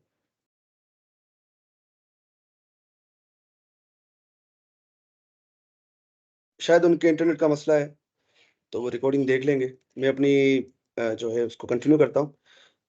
तो मैं ये बता रहा था, फर्स्ट चाइल्ड और फर्स्ट एलिमेंट चाइल्ड में फ़र्क यही है कि फर्स्ट चाइल्ड कोई भी नोड लेके आता है। अब वो एलिमेंट भी हो सकता है, एचटीएमएल का एलिमेंट भी हो सकता है, वो कमेंट नोड भी हो सकता है, वो टेक्स्ट नोड भी हो सकता है, वो कोई भी चीज़ हो सकती है। जैसे कि एनिमल किंगडम में से अगर कोई भी मतलब अगर लाइन में खड़े हुए, जैसे कि शेर खड़ा हुआ है भाई, इंसान खड़ा हुआ है, तो वो शेर को लेके आएगा क्योंकि वो फर्स्ट चाइल्ड है, ठीक है? अगर सिर्फ फर्स्ट एलिमेंट चाइल्ड की बात करें तो आप समझो कि वो सिर्फ वो इंसान को लेके आ रहा है, वो पहले इंसान को लेके आएगा। उसी तरीके से हमारे पास मेथड आते हैं लास्ट चाइल्ड को एक्सेस करने का। जैसे कि इस केस में हम देखें यूएल का लास्ट चाइल्ड कौन है। लास्ट चाइल्ड की बात करें तो भाई ये कमेंट नोड या फिर ये टेक्स्ट नोड आप देख लो, ये भी एक तो आपको पता है ये टेक्स्ट नोड कंसीडर होता है, ठीक है? और लास्ट एलिमेंट चाइल्ड की बात करें तो भाई ये लास्ट एलिमेंट चाइल्ड होगा, क्योंकि ये एचटीएमएल एलिमेंट की बात करता है, एलिमेंट चाइल्ड, ठीक है? तो अगर मैं यहाँ पर लिखूं लास्ट चाइल्ड और लास्ट एलिमेंट चाइल्ड को, नोट लास्ट एलिमेंट चाइल्ड, तो आप देखोगे मुझे ये क्या दे रहा है। ये देखो टेक्स्ट नोड दे रहा है, ये इसकी बात कर रहा था मैं। ये देखो, ये वाले टेक्स्ट नोड की बात कर रहा था, जो स्पेस आ रही है, जो स्पेस आ रहा है नीचे, ठीक है? और एलिमेंट चाइल्ड की बात करें तो देखो लास्ट एलिमेंट चाइल्ड हमारा चाइल्ड नंबर 5 है, ये देखो ये वाला। तो आप देखो इजीली कैसे किसी भी एलिमेंट को मतलब किसी भी नहीं, मतलब उसके किसी भी पेरेंट एलिमेंट के अगर चिल्ड्रन को एक्सेस करना हो फर्स्ट या लास्ट को, आप तो इन तरीकों से एक्सेस कर सकते हो। तो डोम में हमारे पास बहुत सारे तरीके होते हैं किसी भी एलिमेंट को एक्सेस करने के लिए। हनीफ भाई, भाई कहाँ गायब गायब हो गए थे? हेलो हनीफ भाई। सर वो मेरा पैकेज खत्म हो गया था, 12 बज गए थे ना, दोबारा किया है। अच्छा अच्छा, अभी जो समझाया लास्ट एलिमेंट चाइल्ड के बारे में, लास्ट चाइल्ड के बारे में समझ में आया आपको? जी जी सर, समझ आ गया। जैसे कि फर्स्ट चाइल्ड क्या करता है भाई, किसी भी फर्स्ट एलिमेंट और टेक्स्ट नोड को लेके आएगा या किसी भी नोड को लेके आएगा, फर्स्ट नोड को। उसी तरीके से हमारे पास लास्ट चाइल्ड काम करता है। तो लास्ट चाइल्ड हमारे पास ये भी टेक्स्ट नोड लेके आ रहा है, क्योंकि ये स्पेस आप देख रहे हो उसकी बात कर रहा है। तो मैंने यहाँ पर लॉक किया तो देखो लास्ट चाइल्ड पे हमारे पास टेक्स्ट नोड आया है, और लास्ट एलिमेंट चाइल्ड पे हमारे पास ये वाला एलिमेंट आया है, लास्ट वाला, ठीक है? तो हमारे पास मल्टीपल तरीके होते हैं किसी भी एलिमेंट को एक्सेस करने के लिए। आप इसको डायरेक्टली इसकी आईडी से भी एक्सेस कर सकते थे फर्स्ट चाइल्ड को, पर हमने क्या किया, पेरेंट के थ्रू करके देखा, ठीक है? तो पेरेंट के पास पावर होती है अपने चाइल्ड को, अगर आपका मूड हुआ कि भाई अपने फर्स्ट चाइल्ड को उड़ाने का यूजर के एक्शन पे, आप चाह रहे हो यूजर कोई मतलब बटन दबाया तो क्या हो, फर्स्ट चाइल्ड उड़ जाए, तो आप क्या करोगे, यहाँ पर जाके डॉट रिमूव लगा दोगे, क्योंकि आपके पास एलिमेंट तो आ चुका है, फर्स्ट चाइल्ड तो आपके पास आ चुका है। तो आप उसे रिमूव लगाओगे तो क्या होगा, ये उसको रिमूव कर देगा। मुझे इस एलिमेंट चाइल्ड पे लगा क्योंकि इसने टेक्स्ट नोट को उड़ा दिया है, तो एलिमेंट चाइल्ड को करके देखते हैं ताकि हमें वाजे फर्क दिखे। ये देखो अभी क्या करेगा, इसको उड़ा दिया इसने, ये देखो अनडिफाइंड दे रहा है ये, उसने उड़ा दिया उसको। ये देखो LI1 जा चुका है, यहाँ पर LI2 LI3 LI4 LI5 आ रहे हैं। अगर लास्ट चाइल्ड को उड़ाना हो, लास्ट एलिमेंट चाइल्ड को उड़ाना हो, तो क्या करोगे, तो इसको भी रिमूव कर दो। ये देखो भाई 5 वाला भी उड़ चुका है ठीक है? तो ये काफी हमारे पास तरीके होते हैं किसी भी एलिमेंट को एक्सेस करने के लिए। समझ में आया नहीं भाई आपको? आगे बढ़े? जी सर, क्लियर। ठीक है, इसके बाद भाई हमारे पास एक मेथड आता है जिसको कहते हैं रिप्लेस चाइल्ड। अब रिप्लेस चाइल्ड का मतलब यही है कि भाई कोई भी आपका एग्जिस्टिंग चाइल्ड होगा, जैसे कि भाई मैं इसको इसको रिप्लेस करना चाहता हूँ, ये जो हमारा है ना LI1 को, इसको किसी दूसरे एलिमेंट के साथ रिप्लेस करना चाहता हूँ, तो वो भी आप कर सकते हो। किस मेथड के थ्रू? रिप्लेस मेथड के थ्रू, ठीक है? तो सबसे पहले एक एलिमेंट बना लेता हूँ मैं यहाँ पर एक एलिमेंट बना लेता हूँ। आपको पता है एलिमेंट कैसे बनाया जाता है?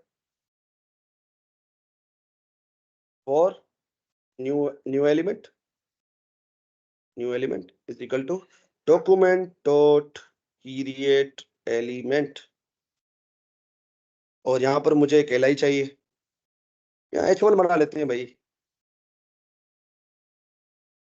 और H1 को भाई टेक्स्ट दे देते हैं, तो मैं टेक्स्ट कंटेंट के थ्रू दूंगा, मैं टेक्स्ट नोट नहीं बनाने वाला, जो आपको पता है ऐसे भी आप दे सकते हो, हेडिंग 1, ठीक है, हेडिंग 1। इसके बाद अब अपेंड नहीं करूंगा, मैं अपेंड नहीं करूंगा, मैं क्या करूंगा, इस एलिमेंट को रिप्लेस कर दूंगा L1 से, L1 से, ये जो Li1 है हमारा, इससे रिप्लेस कर दूंगा, ये H1 नहीं होगा, ये न्यू एलिमेंट होगा, न्यू एल, ठीक है। अभी मुझे रिप्लेस करना है, तो मैं क्या करूंगा, सबसे पहले भाई पेरेंट नेम, ठीक है, मतलब इस यूएल को एक्सेस करो, इस यूएल को एक्सेस करो, ये वाला यूएल हमारा, ठीक है, पेरेंट डिव, और हमारे पास एक मेथड आता है रिप्लेस चाइल्ड, रिप्लेस चाइल्ड, ठीक है। अब ये दो चीजें, दो आर्गुमेंट मांगता है। सबसे पहले भाई न्यू एलिमेंट दो इसको, कि कौन सा एलिमेंट आपको लगाना है, तो भाई ये अभी अभी जो मैंने बनाया इसको लगाओ, और किसकी जगह पे इसको, मतलब कोई कौन सा ऐसा एलिमेंट है जिसको आपको रिप्लेस करना है, तो मैं चाह रहा हूँ कि यार ये जो है ना हमारा, ये जो हमारा फर्स्ट चाइल्ड है, इसका फर्स्ट एलिमेंट चाइल्ड, इसको रिप्लेस करना है, तो आपको पता है क्या करना है आपको, यहाँ पर आप लिख दो सिंपल, यहाँ तो यहाँ पर एक से इसको जो है फर्स्ट चाइल्ड ऐसे करके, इसको parent div dot first element child, child मत करना, एलिमेंट चाइल्ड करना, क्योंकि आपको एचटीएमएल एलिमेंट चाहिए, और यहाँ पर आप लिख दो फर्स्ट चाइल्ड, तो होगा क्या कि इसको रिप्लेस कर लेगा फर्स्ट चाइल्ड, और यहाँ पर कॉमा लगा दूं। पहला आर्गुमेंट क्या है भाई, कौन सा एलिमेंट लगाना है न्यू, और किसके साथ रिप्लेस करना है, तो मैं कह रहा हूँ फर्स्ट चाइल्ड के साथ रिप्लेस कर दो, तो आप देखोगे यहाँ पर हेडिंग 1 आ चुका है, L1 Li1 की जगह पे हेडिंग 1 आ चुका है, ठीक है। मुझे बताओ समझ में आया आपको, ये वाला मेथड समझ में आया अनिफ भाई? जी सर। ये रिप्लेस मेथड कैसे काम करता है, किसी भी एलिमेंट को रिप्लेस करना हो तो आप इस मेथड के थ्रू कर सकते हो। ये पेरेंट डिव का मेथड है, मतलब कोई भी एलिमेंट होगा जो पेरेंट होगा किसी भी चाइल्ड का, तो आप ये रिप्लेस मेथड करके उसके चिल्ड्रन को रिप्लेस कर सकते हो सिंपली, ठीक है। अब आगे बढ़ते हैं, पेरेंट के बहुत सारे मेथड्स हैं, क्या क्या रह गया आप देखते हैं अभी हमारे पास क्या क्या रह गया है। इसके बाद भाई रिमूव चाइल्ड तो आप देख ही चुके हो यार, तो इसको भी कर लेते हैं बहरहाल, मैंने ऐड किया हुआ है, तो पेरेंट डिव रिमूव चाइल्ड, आपको पता है किसी भी एलिमेंट को आपको रिमूव करना हो तो आप यहाँ पर उसका रेफरेंस देते हो, भाई मुझे फर्स्ट चाइल्ड को रिमूव करना है, ठीक है। अभी अगर आप फर्स्ट चाइल्ड देखोगे तो फर्स्ट चाइल्ड हमारे पास है यहाँ पर, ये देखो Li1 हमारे पास आ रहा है, इसको रिमूव करना है, तो आप क्या करो, उसका रेफरेंस यहाँ दे दो, मतलब उसका एड्रेस यहाँ पर दे दो, बस शर्त ये है कि उसका चाइल्ड होना चाहिए, मतलब पेरेंट डिव का चाइल्ड होना चाहिए, तभी ये रिमूव होगा, वरना ये रिमूव नहीं होगा। तो ये हमारे इस पेरेंट डिव का चाइल्ड है तो रिमूव हो गया, ठीक है। तो ये रिमूव चाइल्ड का मेथड हमने देख लिया। उसके बाद हम देखने वाले हैं इंसर्ट बिफोर को। अब ये अपेंड चाइल्ड की तरह काम करता है, ठीक है। इसको समझाने के लिए मैं आपको एरे की मिसाल दूंगा। मैंने एक अरे बनाया और 1 2 3 4 5, ठीक है, 4 तक वैल्यूज बनाते हैं, कंसोल कराता हूं मैं, ARR, ठीक है। अब आप मुझे बताओगे अनिफ भाई, अगर मैं इस पे अरे डॉट पुश करता हूं और यहाँ पर कोई वैल्यू लिखता हूं, तो ये वैल्यू कहां पर स्टार्ट होगी, स्टार्ट में स्टार्ट होगी, कहीं बीच में स्टार्ट होगी, या लास्ट में स्टार्ट होगी अनिफ भाई? लास्ट लास्ट में सर। लास्ट में। आपको पता है पुश मेथड क्या करता है रहेगा, वो किसी भी एलिमेंट को लास्ट में ऐड करने में मदद करता है। तो अगर मैं आपको कंसोल करके दिखाऊं तो ये देखो 5 ऐड हो चुका है, पुश करने की वजह से क्या हुआ, 4 थे, 5 मैंने ऐड कर दिया, तो लास्ट में जाके ऐड हुआ है, लास्ट में जाके ऐड हुआ है। तो अपेंड चाइल्ड भी इसी तरीके से काम करता है, अपेंड चाइल्ड किसी भी चाइल्ड को लास्ट में ऐड करता है। अगर मैं यहाँ पर कोई एलिमेंट बनाऊं, ठीक है, यहाँ पर कोई नया एलिमेंट बनाता हूँ, नया एल आई बनाता हूँ, L I document dot create element, और यहाँ पर मैं अलाई बना लेता हूँ, ठीक है, और सॉरी अलाई को कुछ कंटेंट दे देते हैं, डॉट टेक्स्ट कंटेंट, क्योंकि अब आपको पता है अपेंड चाइल्ड लास्ट में ऐड करता है, तो मैं इसको कंटेंट दे देता हूँ भाई li6 के नाम से। ठीक है, अभी तक ऐड नहीं किया हमने, तो यहाँ पर नहीं दिखेगा हमें, अभी ऐड करेंगे हम इसको। तो मैं क्या करूंगा, पेरेंट डिव आपको पता है, और डायरेक्टली आईडी से पेरेंट डिव को एक्सेस कर सकते हो, डॉट अपेंड चाइल्ड, और यहाँ पर मैं इस li को डाल दूंगा, तो आप देखोगे ये 6 आ चुका है हमारे पास। अब इंसर्ट बिफोर भी इसकी तरह इसी तरीके से काम करता है, जैसे कि आपने हमने पढ़ा था स्प्लाइस मेथड एरे का। अब एरे का स्प्लाइस मेथड क्या करता है भाई, मुझे बताओ अपना हनीफ भाई, स्प्लाइस मेथड क्या करता है एरे का? फिर वो ऑब्जेक्ट रिटर्न करता है। नहीं नहीं नहीं, स्प्लाइस मेथड आपको वैल्यू को किसी भी पोजीशन पे ऐड करने में मदद करता है। अगर मुझे यहाँ पर कोई नया एलिमेंट, मतलब जैसे कि पुश करने पे ये एंड में कर रहा था ना, स्प्लाइस से आप कहीं भी ऐड करा सकते हो और कहीं से भी रिमूव करा सकते हो। जैसे कि मुझे इसमें 3 आर्गुमेंट देने पड़ते हैं, तो सबसे पहले मैं देता हूँ भाई कौन सी इंडेक्स पे मुझे करना है इसको ऐड, मुझे रिमूव कुछ नहीं करना, मुझे सिर्फ ऐड करना है। तो मैं चाह रहा हूँ यार 2 इस मतलब इस 1 इंडेक्स के बाद हो, तो मैं यहाँ लिखूंगा पहले इंडेक्स का नाम, फर्स्ट आर्गुमेंट वो इंडेक्स होती है, तो भाई फर्स्ट इंडेक्स। और आपको कितने एलिमेंट रिमूव करने हैं, कितने एलिमेंट रिमूव करने हैं, तो मुझे कुछ भी रिमूव नहीं करना, तो सेकंड आर्गुमेंट आप बता दो कितने मेंबर्स उसके बाद रिमूव करने हैं, मतलब 2 के बाद आपको कितने रिमूव करने हैं, मतलब इस फर्स्ट इंडेक्स के बाद आपको कितने एलिमेंट्स को रिमूव करना है। अगर मैं यहाँ पर लिखूंगा 3, तो आप देखोगे 2 3 4 गायब हो जाएगा। ये देखो 1 और 5 बचा है, 1 और 5 बचा है, क्योंकि यहाँ मैंने 3 लिखा था, तो उसने क्या किया, ये तीनों एलिमेंट्स को 1 इंडेक्स के बाद रिमूव कर दिया। तो मैं यहाँ 0 लिखूंगा तो कुछ भी रिमूव नहीं करेगा ये देखो कुछ भी रिमूव नहीं किया। अब मुझे इस वाली जगह पे किसी भी वैल्यू को रखना है, तो मैं रख देता हूँ जीत को रख देते हैं, ठीक है। तो आप देखोगे फर्स्ट इंडेक्स पे जीत आ चुका है, ये देखो, ये देख रहे हो हनीफ भाई? जी सर। स्प्लाइस मेथड से आप ये कर सकते हो, कहीं भी किसी भी जगह पे एलिमेंट को ऐड करा सकते हो, वैल्यू को ऐड करा सकते हो एरे के अंदर। उसी तरीके से इंसर्ट बिफोर भी ऐसे ही काम करता है। वो क्या करता है, किसी भी एलिमेंट के पहले उसको ऐड करा आप करा सकते हो। मैं क्या कहना चाह रहा हूँ, मैं आपको समझाता हूँ। मैं एक नया एलिमेंट बना लेता हूँ, जिसको नाम देता हूँ हेडिंग, ठीक है। डॉक्यूमेंट डॉट क्रिएट एलिमेंट और h1 dot text content heading 1। अब इसको मुझे ऐड कराना है इस चाइल्ड के पहले, insert before this child li4, ठीक है। तो सबसे पहले मुझे उस चाइल्ड को एक्सेस करना पड़ेगा, ठीक है। तो मैं क्या करता हूँ, पहले पेरेंट डिव को पकड़ो, उस पर हमारे पास मेथड आता है इंसर्ट बिफोर। अब ये 2 आर्गुमेंट लेता है रिप्लेस चाइल्ड की तरह। तो जो है सबसे पहले हमें यहाँ पर देना पड़ता है भाई, मेरे ख्याल से यहाँ पर हमें न्यू एलिमेंट देना पड़ेगा, जैसे कि मैंने अभी हेडिंग बनाया है, ठीक है। और सेकंड आर्गुमेंट में मुझे वो चाइल्ड देना है जिसके पहले आपको ऐड करवाना है, जैसे कि मुझे इसके पहले हेडिंग को ऐड करवाना है, ठीक है। अपेंड चाइल्ड से करूंगा तो क्या होगा कि ये हेडिंग li6 के नीचे ऐड हो जाएगी, पर मुझे कहीं भी ऐड करवानी है, तो मुझे 4 के ऊपर करवानी है, मतलब 3 के नीचे, li3 के नीचे करवानी है। तो यहाँ पर जो है मैं सबसे पहले पेरेंट डिव डॉट क्या नाम था इसका यार,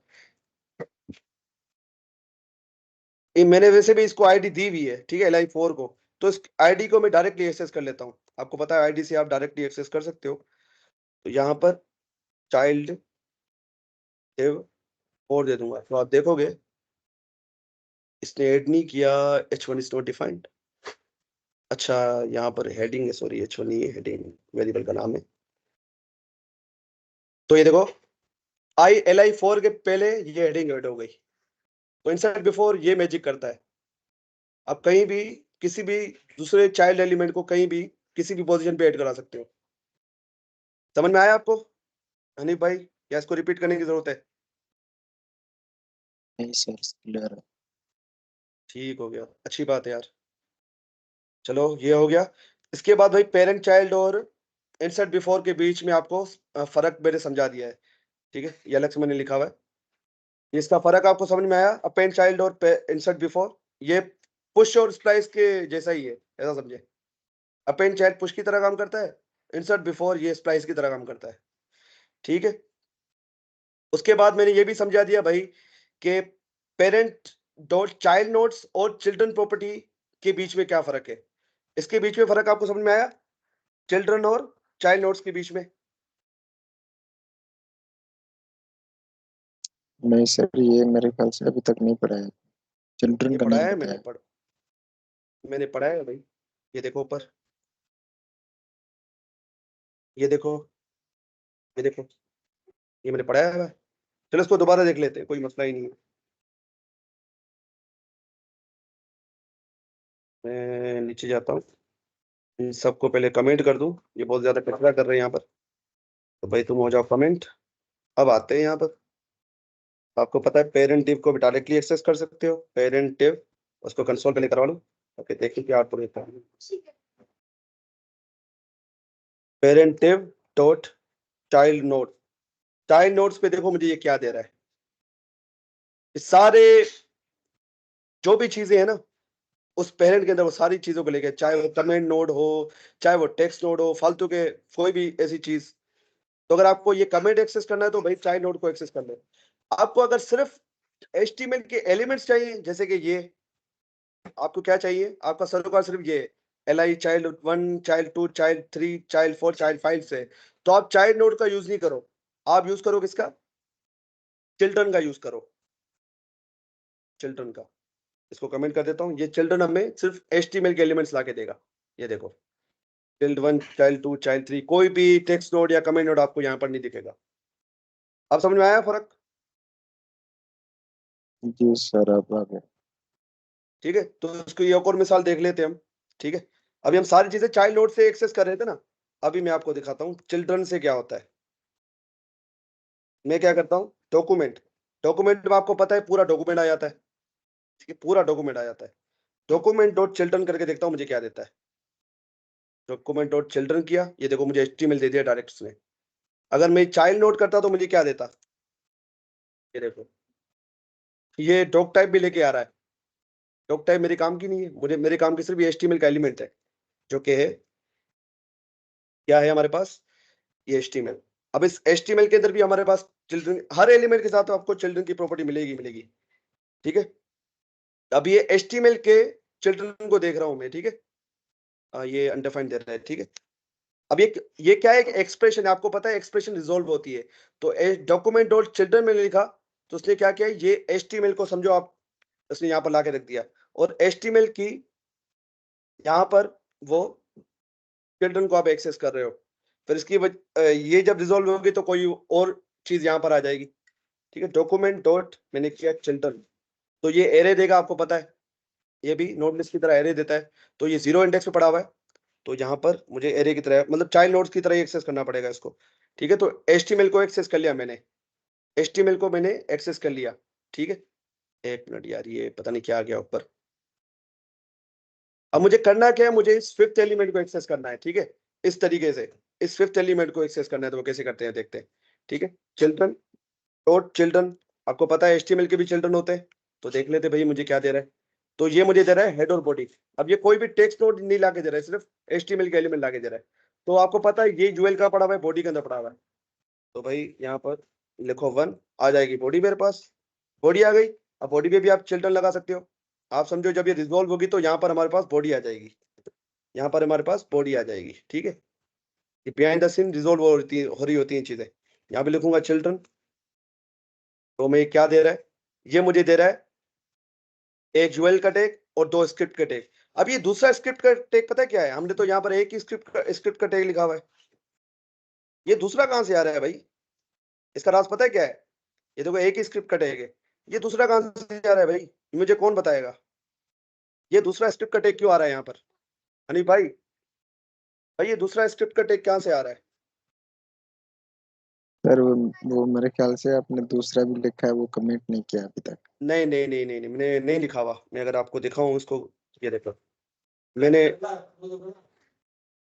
मैंने सिर्फ ये लिखा हुआ है, देखो एक ही है, एक ही स्क्रिप्ट का टैग है, और कोई भी नहीं है। ऊपर भी जाके देखो तो कोई भी नहीं, आपको नहीं मिलेगा, एक ही स्क्रिप्ट का टैग है। हाँ भाई, सोचो, थोड़ा दिमाग लगाओ, सर ऐसा ये क्यों हो रहा ओपनिंग है। और क्लोज दोनों को काउंट कर रहा है। नहीं नहीं नहीं, एक ही काउंट करेगा यार, ये एक ही एलिमेंट कहलाता है, चाहे ओपनिंग और क्लोजिंग क्यों ना हो, एक ही एलिमेंट काउंट होगा। जैसे बॉडी का भी ओपनिंग और क्लोजिंग है तो 2 एलिमेंट थोड़ी है। यहाँ 2 स्क्रिप्ट टैग क्यों आ रहे हैं? इसका रीज़न ये लाइव सर्वर है भाई। ये लाइव सर्वर जो हम यूज़ करते हैं ना, इसकी वजह से ये स्क्रिप्ट कटेगा। ये क्या करता है, अगर मैं आपको डोम दिखाऊँ, ये खुद से स्क्रिप्ट टैग को ऐड कर देता है। अभी देखना यहाँ पर, ये देखो। ये देखो ये क्या लिखा हुआ है, code injected by live server. ये तो हमारा स्क्रिप्ट टैग है। ये तो हमारा स्क्रिप्ट टैग है, ठीक है? ये दूसरा स्क्रिप्ट टैग किसने इंजेक्ट किया है? लाइव सर्वर ने इंजेक्ट किया है, क्योंकि ये हम इसको सेव करते हैं, ऑटोमेटिक रिफ्रेश हो जाता है ब्राउज़र। तो उसकी कोडिंग यहाँ पर लिखी हुई है। ये देखो। वेब सॉकेट इन विंडो, पता नहीं क्या-क्या लिखा हुआ है यहाँ पर, ये देखो। Remove child document dot gate element by ID, ये देखो फॉर लूप यूज़ किया हुआ है। ये देखो एलिमेंट डॉट पेरेंट एलिमेंट जो हम देख चुके हैं। देखो पेरेंट डॉट रिमूव चाइल्ड, वही सारी चीज़ें यूज़ की हुई है इसने। ये करता क्या है कि हम कुछ भी सेव करते हैं तो ये ऑटोमेटिक ब्राउज़र को रिफ्रेश कर देता है। तो ये लाइव सर्वर एक्सटेंशन की वजह से हो रहा है। लाइव सर्वर की एक्सटेंशन आपको पता है आती है, आपने यूज़ भी की हुई है। तो इस चीज़ को वर्क करवाने के लिए ये बिहाइंड द सीन उसको ऐड कर देता है, पर हमारे कोड में तो नहीं ऐड होती, ये डोम डोम के थ्रू उसको ऐड करवाता है। अब समझ में आया रीज़न, मुझे बताओ? जी सर। ये ये दूसरा स्क्रिप्ट का टैग क्यों आ रहा है? तो मुझे चाहिए ये यूएल, तो मैं क्या करूँगा यहाँ पर? मैं क्या करूँगा भई? मुझे बताओ, क्या नाम है हनीफ भाई? यहाँ पर क्या लिखूँ? सर स्क्वायर ब्रैकेट में 0। 0 लिखेंगे तो क्या हो जाएगा? ये डिव मिल जाएगा। अब डिव में मुझे क्या चाहिए? ये वाला एलिमेंट चाहिए। तो यहाँ पर चिल्ड्रन करूँगा, देखते कौन सी इंडेक्स पे पड़ा हुआ है भाई ये? ये देखो, ये पड़ा हुआ है 4th इंडेक्स पे। तो जैसे ही यहाँ पर लिखूँगा 4, ये देखो भाई, भाई साहब, ये एलिमेंट मेरे पास आ चुका है, चाइल्ड टाइप 5, ये रहा। ये एलिमेंट मैंने एक्सेस कर लिया है। तो इस तरीके से भी आप कर सकते हो। तो अगर आपको सिर्फ एचटीएमएल एलिमेंट से सरोकार है तो भाई चिल्ड्रन का यूज़ करो। अगर आपको कमेंट नोड भी चाहिए, टेक्स्ट नोड भी चाहिए तो भाई चाइल्ड नोड का यूज़ करो। हम जनरली चिल्ड्रन का यूज़ करते हैं, ठीक है? पर अब ये तरीका डेप्रिकेट हो चुका है, ये तरीका अब यूज़ होता नहीं है। अब जो तरीका हम सीखेंगे नेक्स्ट क्लास में वो बड़ा अच्छा तरीका है, वो सही तरीका है, किसी भी एलिमेंट को एक्सेस करने का, और रिकमेंड भी वही किया जाता है। समझ में आया? अनिल भाई मुझे बताओ, और शोर तो नहीं आ रहा पीछे से, मुझे बताओ? ये बच्चे नहीं शोर कर रहे सर, हैं यहाँ थोड़ा पर। आ रहा है लेकिन सही है। ठीक है, चलो आगे बढ़ते हैं। ठीक है, तो हमारे पेरेंट के और भी मेथड्स होते हैं, पेरेंट के या प्रॉपर्टीज और भी होती है, पर हम सारी नहीं पढ़ने वाले, ये सबसे ज्यादा यूज होती है तो हमने पढ़ ली है। ठीक है, सारी चीजें नहीं पढ़नी होती है। उसके बाद उसके बाद चिल्ड्रन और सिबलिंग के कुछ मेथड्स होते हैं, उनको देख लेते हैं जल्दी जल्दी। अगर आपको चिल्ड्रन के थ्रू पेरेंट को एक्सेस करना है, अभी तो पेरेंट के थ्रू चिल्ड्रन को एक्सेस कर रहे थे, अभी हम पेरेंट के थ्रू चिल्ड्रन को, जैसे कि ये पेरेंट डिव किया मैंने, चिल्ड्रन को एक्सेस कर लिया। यहाँ अगर मैं ऊपर आपको दिखाऊं, ये देखो, इस पेरेंट के थ्रू हम उसके फर्स्ट एलिमेंट चाइल्ड को एक्सेस कर रहे थे। क्या हो कि आप चाइल्ड के थ्रू पेरेंट को एक्सेस करो, ठीक है? तो कंसोल डॉट लॉग लिखता हूँ। सबसे पहले तो मुझे उस चाइल्ड को एक्सेस करना पड़ेगा, जैसे कि मैं चाइल्ड डिव 5, ये उसकी आईडी है, ये दी आईडी, ये देखो, ये एलिमेंट को मैं डायरेक्टली एक्सेस कर रहा हूँ उसकी आईडी से। चाइल्ड डिव 5 किया तो मुझे क्या देगा, ये वो चिल्ड्रन 5 दे देगा। अब मुझे इसके पेरेंट को एक्सेस करना है, तो डॉट पेरेंट एलिमेंट, हमारे पास एक प्रॉपर्टी आती है चिल्ड्रन के साथ। तो ये देखो, ये क्या दे रहा है मुझे? यूएल। ये भाई अनिल भाई मुझे क्या दे रहा है ये उसका पेरेंट दे रहा है, यूएल, पेरेंट डिव। अगर आप चाहो तो उसको रिमूव करा सकते हो, डॉट रिमूव कर दो, तो ये पूरा यूएल उड़ जाएगा। ये देखो, पूरा यूएल उड़ा दिया आपने। तो ये क्या, हम एक्सेस करने के तरीके देख रहे हैं कि कितने तरीके से आप किसी एलिमेंट को एक्सेस कर सकते हो। पर नेक्स्ट क्लास में हम इनता ही बेहतरीन तरीका देखेंगे, वो सबसे ईजी तरीका होता है। उसके बाद भाई पेरेंट नोड, भाई अब इसके बीच में फर्क समझाने की जरूरत है नहीं, ठीक है? पेरेंट एलिमेंट मतलब कोई भी एचटीएमएल एलिमेंट, पेरेंट नोड मतलब कोई भी नोड हो सकता है वो, ठीक है? तो अगर मैं पेरेंट नोड भी लिखूं तो वही एलिमेंट ही रिटर्न करेगा मुझे, ये यूएल ही रिटर्न करेगा, क्योंकि इनका पेरेंट भाई वही है। अब वो आपको पता है, नोड भी तो एचटीएमएल का एलिमेंट भी तो एक नोड ही होता है, ठीक है? तो इसलिए हमें ये पेरेंट दिख दे रहा है, ठीक है? तो ये पेरेंट चाइल्ड और parent parent sorry parent element, हाँ पेरेंट चाइल्ड नहीं, पेरेंट एलिमेंट। ये कंसोल पे अच्छा ये कमेंट है,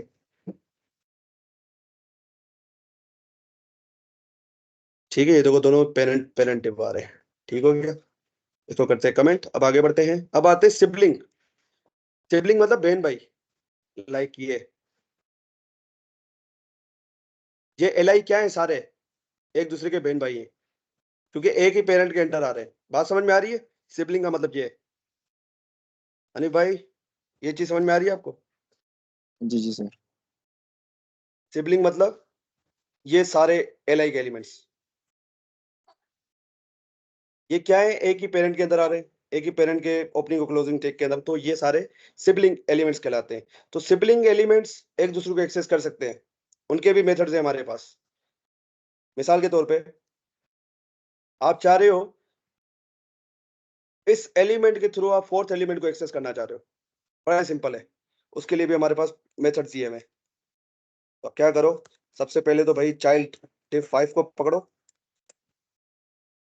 और यहां लिखो प्रीवियस एलिमेंट सिबलिंग। हमारे पास दो मेथड है बेसिकली, एक है प्रीवियस सिबलिंग और प्रीवियस एलिमेंट्स में। ये देखो चाइल्ड 4 आ गया, प्रीवियस का मतलब उससे पहले वाला उसका सिबलिंग, मतलब उसका भाई या बहन। तो ये देखो चाइल्ड 4 आ गया हमारे पास। उसके बाद हमारे पास एक आता है प्रीवियस नेक्स्ट एलिमेंट सिबलिंग, मतलब उसके आगे आगा। ये तो उसके पीछे का बता रहा है ना। अब नेक्स्ट एलिमेंट सिबलिंग क्या करता है, उसके आगे का एलिमेंट, तो इसके आगे तो कुछ है ही नहीं, तो उसे नल दे दिया। नल मतलब कुछ भी नहीं है। तो आई 5 के बाद मतलब फिफ्थ चाइल्ड के बाद तो कुछ भी नहीं है। तो एक काम करता हूँ मैं, इसको आसान करने के लिए मैं चाइल्ड 4 को एक्सेस कर लेता हूँ। तो नेक्स्ट एलिमेंट सिबलिंग करूंगा तो क्या होगा, ये फिफ्थ को लेके आ जाएगा, क्योंकि इसका नेक्स्ट ये है। अगर वही प्रीवियस लिखूंगा, अगर प्रीवियस लिखूंगा तो क्या होगा, प्रीवियस लिखूंगा तो क्या होगा भाई हनी भाई, मैंने यहाँ लिखा प्रीवियस, चलिए थर्ड चाइल्ड थर्ड को लेकर आएगा। थर्ड को लेके आएगा। ये देखो थर्ड को लेके आ गया, ठीक है, ठीक हो गया। उसके अलावा हमारे पास प्रीवियस सिबलिंग और प्रीवियस एलिमेंट सिबलिंग भी है।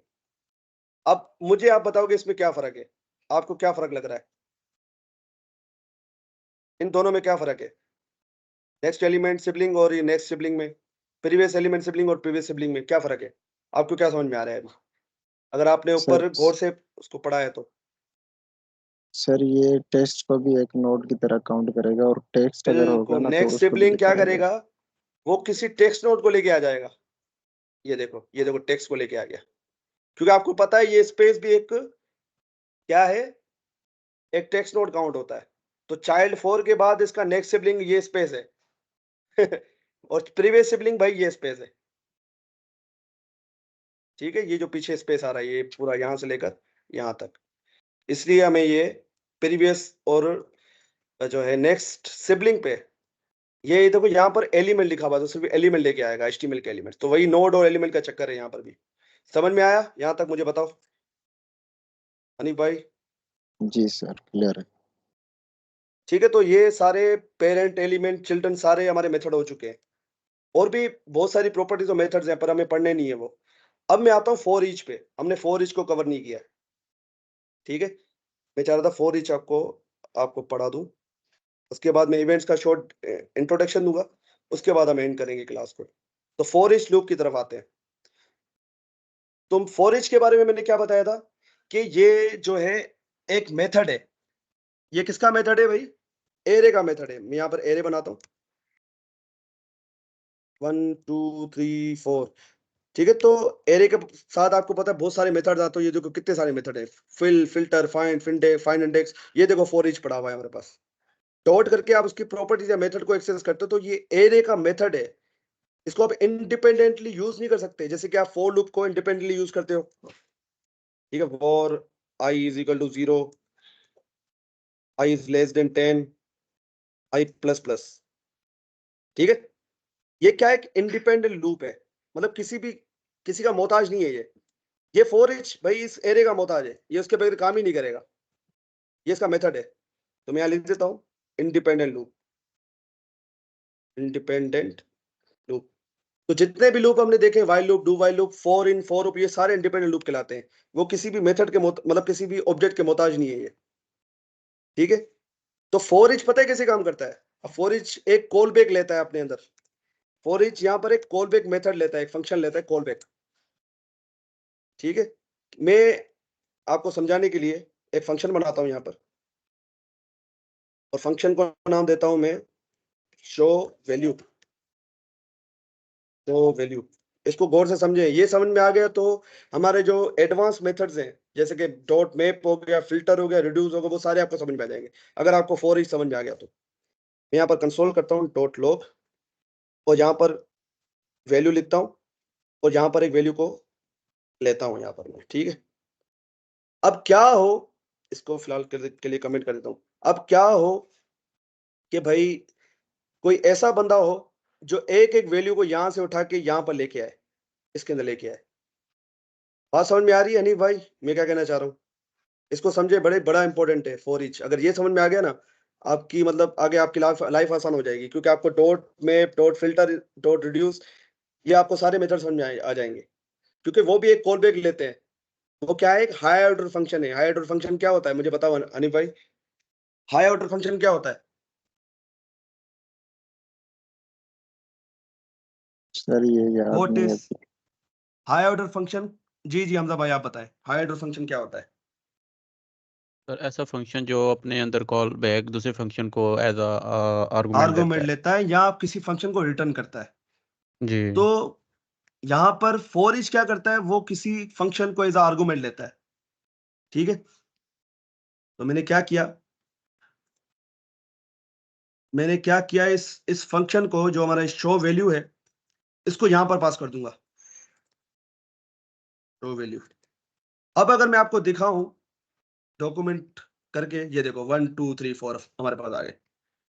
ये क्या कर रहा है, फॉर ईच क्या कर रहा है, एक एक वैल्यू को उठा रहा है, इसके आर्गुमेंट में डाल रहा है, और यहां पर हमें शो करवा रहा है।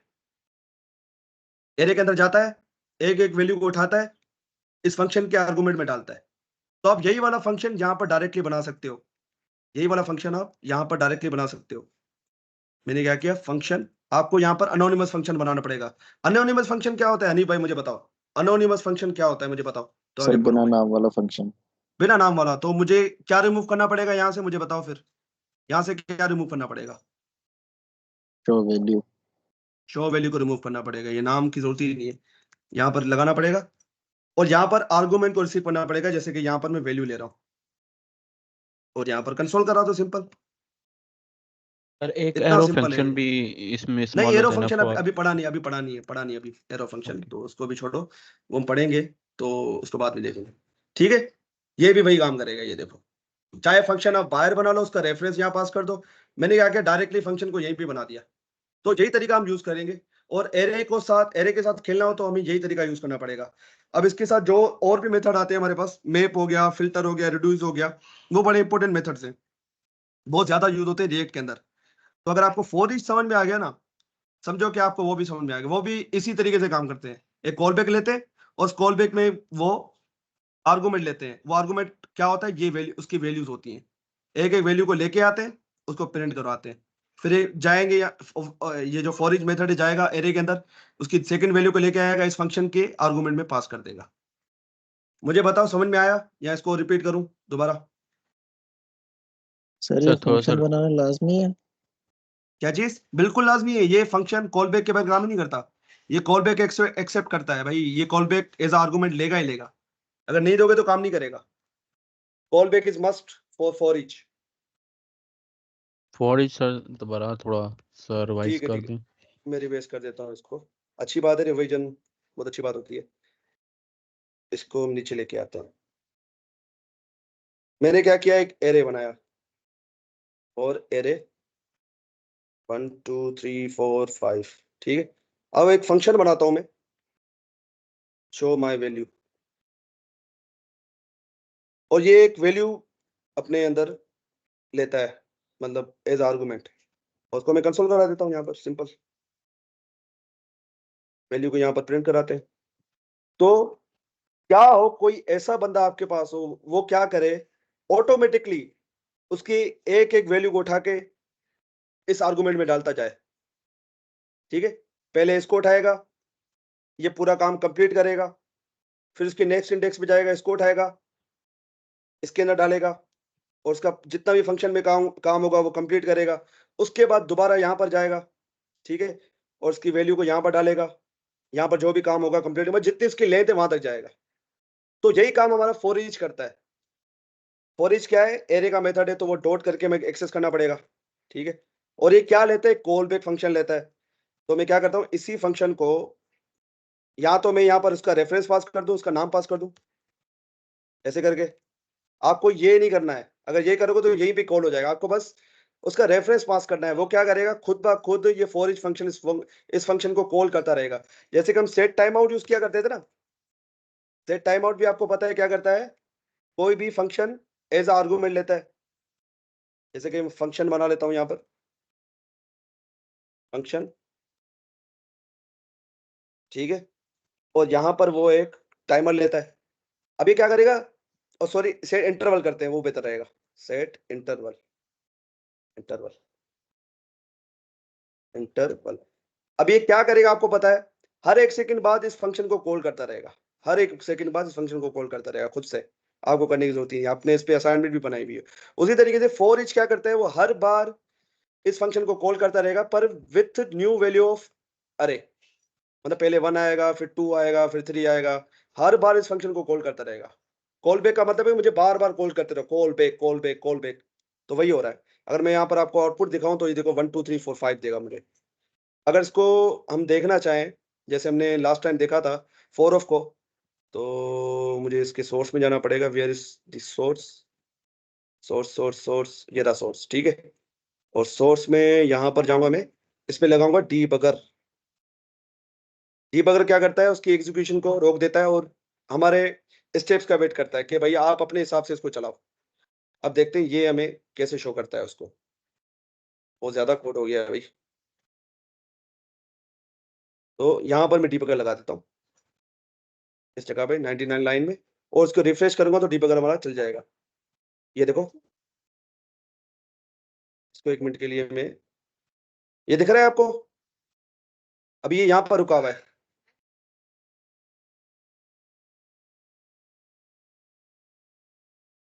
ठीक है, अब इसको आगे चलाते हैं, नेक्स्ट इटरेशन, ठीक है। ये क्या कर रहा है, 1 मिनट, ये सही से वर्क नहीं कर रहा। बहरहाल इसकी एग्जीक्यूशन को मुझे ये शो नहीं कर रहा। बहरहाल आप इसको खुद से ट्राई कीजिएगा। मुझे बताओ ये समझ में आया या नहीं आया, मुझे बताओ ये चीज समझ में आई आपको, फॉर ईच कैसे काम कर रहा है। हमजा भाई, जी सर, हनीफ भाई। जी सर, एक सवाल था। ये for G each G, same as for loop की तरह काम करे जो हम। बिल्कुल फॉर लूप की तरह काम करेगा, पर ये बस आपके लिए आसानी कर दी है जावास्क्रिप्ट जी वालों ने। आपको एरे के साथ एक मेथड दे दिया भाई, आपको बार बार ये ना करना पड़े। अगर हमें फॉर लूप से करना होता तो हम कैसे करते थे, फॉर, पहले भाई वेरिएबल बनाओ, यहाँ उसको इंडेक्स नंबर पास करो, फिर उसकी एरे डॉट लेंथ है उसको लेके जाओ। तो ये सारी झंझट आपको नहीं करनी पड़े। ये जावास्क्रिप्ट ने कहा कि भाई हम आपको मेथड दे रहे हैं एरे के साथ, उसको यूज कर लो। तो ये देखो ये भी वही काम करेगा, ये भी वही काम कर रहा है जो आपका फॉर ईच कर रहा है। ये देखो 1 2 3 4 5। डीबगर को हटाना पड़ेगा क्योंकि वो परेशान कर रहा है। डीबगर, डीबगर भाई नहीं चाहिए, डीबगर हटा दो इसको, ठीक है, डीबगर हट गया। तो ये देखो ये 1 2 3 4 कहाँ 5 कहाँ से आ रहा है, इस लूप की वजह से आ रहा है। 1 मिनट, इस लूप की वजह से ये 1 2 3 4 5 आ रहा है, इस लूप की वजह से।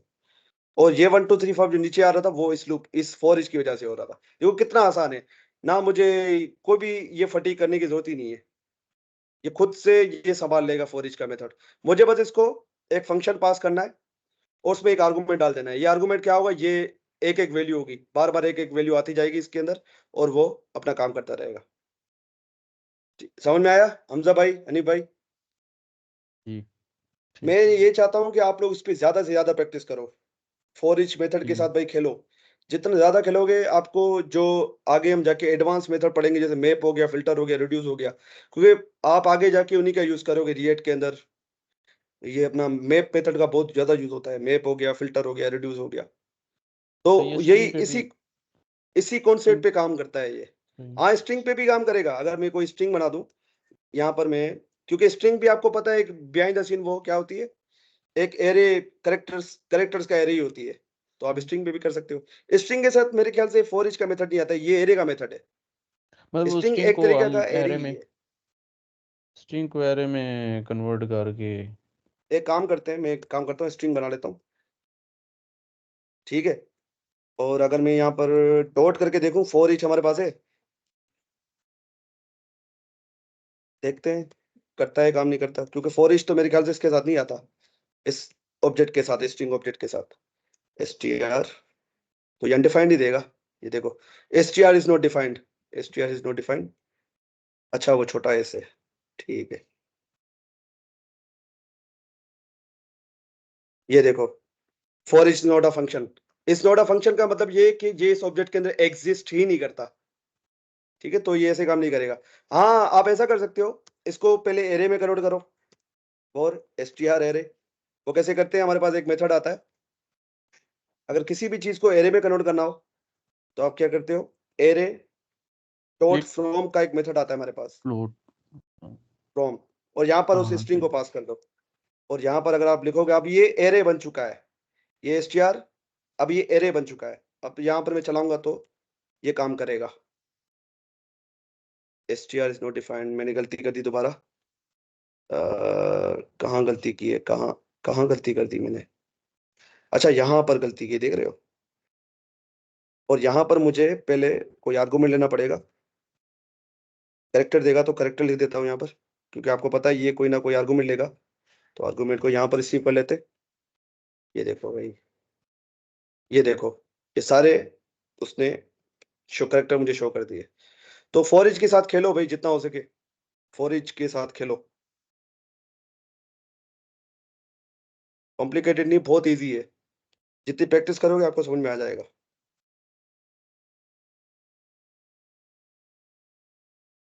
मुझे बताओ समझ में आया। अब लास्ट टॉपिक की तरफ बढ़ते हैं। सर फॉर इच जो है ना बिहाइंड द सीन वो फंक्शन आर्गुमेंट ले लेता है किसी फंक्शन को। हाँ जी जी, वो फंक्शन भी कोई आर्गुमेंट ले रहा होता है, वो आर्गुमेंट क्या होता है, उस एरे की वैल्यूज होती हैं एक एक वैल्यू बार बार उसमें आती रहती है, ठीक है। आगे बढ़ते हैं, अब आते हैं भाई इवेंट क्या होता है, आखिरी टॉपिक हमारा। भाई इवेंट्स होते क्या है, इवेंट्स होते कोई भी एक्शन जो यूजर करता है, कोई भी एक्शन जो यूजर परफॉर्म करता है, ठीक है। मैं एक काम करता हूं यहाँ पर, इसको कमेंट कर लेते हैं, इसको भी कमेंट कर लेते हैं, ठीक है।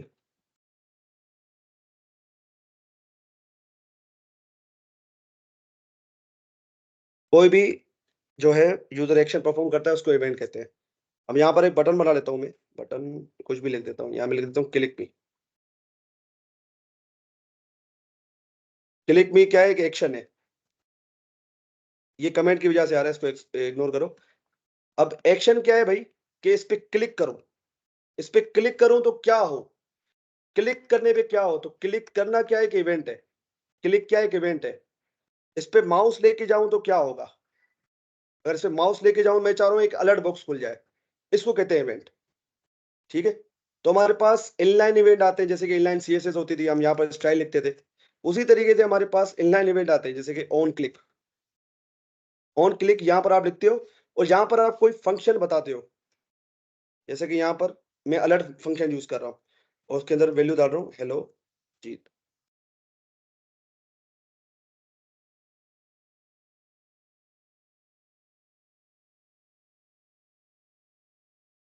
अब अगर इस पे क्लिक करूंगा तो क्या होगा, ये देखो हेलो जीत आ गया, ये दिस इज कॉल्ड इवेंट, और ये इनलाइन इवेंट हम यूज कर रहे हैं। उसी तरीके से हमारे पास एक और इवेंट आता है जिसको कहते हैं ऑन माउस ओवर, मतलब माउस लेके जाऊं तब क्या हो, मैं क्लिक ना करूं, सिर्फ माउस लेके जाऊं। अब सिर्फ माउस में लेके जाऊंगा, देखना अलर्ट बॉक्स आ जाए, क्लिक नहीं करूंगा, ये देखो अलर्ट आ गया। उसी तरीके हमारे पास बेताशा इवेंट्स है, ये देखो ऑन करके करूंगा, ये देखो सारे इवेंट आ गए मेरे पास, ये देखो। तो इन सारों को हम देखेंगे, सारों को तो नहीं देखेंगे भाई, ये तो बहुत सारे, जो सबसे ज्यादा जो जैसे इन ऑन क्लिक हो गया, ऑन माउस हो गया, ऑन की डाउन हो गया, ऑन की प्रेस हो गया, ऑन की अप हो गया, हम इनको देखेंगे, ठीक है। ये बहुत सारे हैं, इनको देखना भी नहीं है, आप खुद से ट्राई कीजिएगा, बहुत सारे हैं ये स्पेसिफिक पर्पस के लिए यूज होते हैं, मतलब ऑन स्क्रॉल, जब स्क्रॉल बंदा कोई करे उस पे वेबसाइट पे, तब क्या हो, ठीक है, तो आप ऑन स्क्रॉल यूज करो, तो इसको हम अच्छे तरीके से देखेंगे जब मैं आपको इवेंट पे पूरा हमारा लेक्चर होगा, पूरा इवेंट पे एक लेक्चर होगा जिसमें हम इवेंट के बारे में सीखेंगे। तो ये था इनलाइन इवेंट, मतलब बटन पे डायरेक्टली लगा रहा हूँ, मैंने यहाँ पे क्लिक किया तो ये देखो कोई भी फंक्शन आप यहाँ पर प्रोवाइड करते हो, यहाँ पर आपको कोई भी फंक्शन, तो अलर्ट भी एक फंक्शन ही है, तो यहाँ पर आप कोई फंक्शन प्रोवाइड करोगे, जैसे कि यहाँ पर मैं एक एनोनिमस फंक्शन बना लेता हूँ, function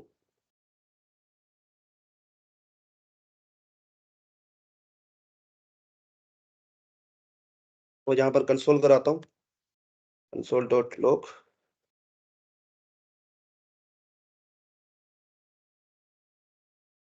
function statement require function name, ये बोल रहा है कोई फंक्शन नेम दो, तो इन्होंने फंक्शन नहीं ले रहा है ये, तो कोई भी नाम दे देता हूँ, क्या फर्क पड़ता है। ये देखो ये काम नहीं कर रहा, शायद मुझे इसको अलग से बनाना पड़ेगा और यहाँ पर उसका रेफरेंस पास करना पड़ेगा, ठीक तो है, ये तब ये सिंगल काम कोट्स करेगा। में मेरे ख्याल से आपने दिया, इस वजह से काम नहीं कर रहा। नहीं नहीं, वो शायद ये भी हो सकता है, क्योंकि इनलाइन इवेंट्स हम यूज नहीं करते हैं यार, इनलाइन इवेंट्स हम यूज नहीं करते हैं। मैं अगर इसको फंक्शन को यहाँ पर बना लूँ स्क्रिप्ट टेक के अंदर, तो वो काम कर जाएगा, फंक्शन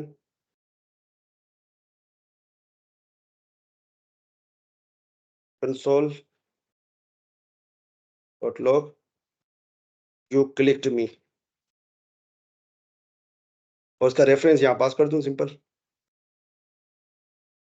वो ऑन क्लिक भी तो हमने उसमें लिखा था ना, डबल कोट्स के अंदर,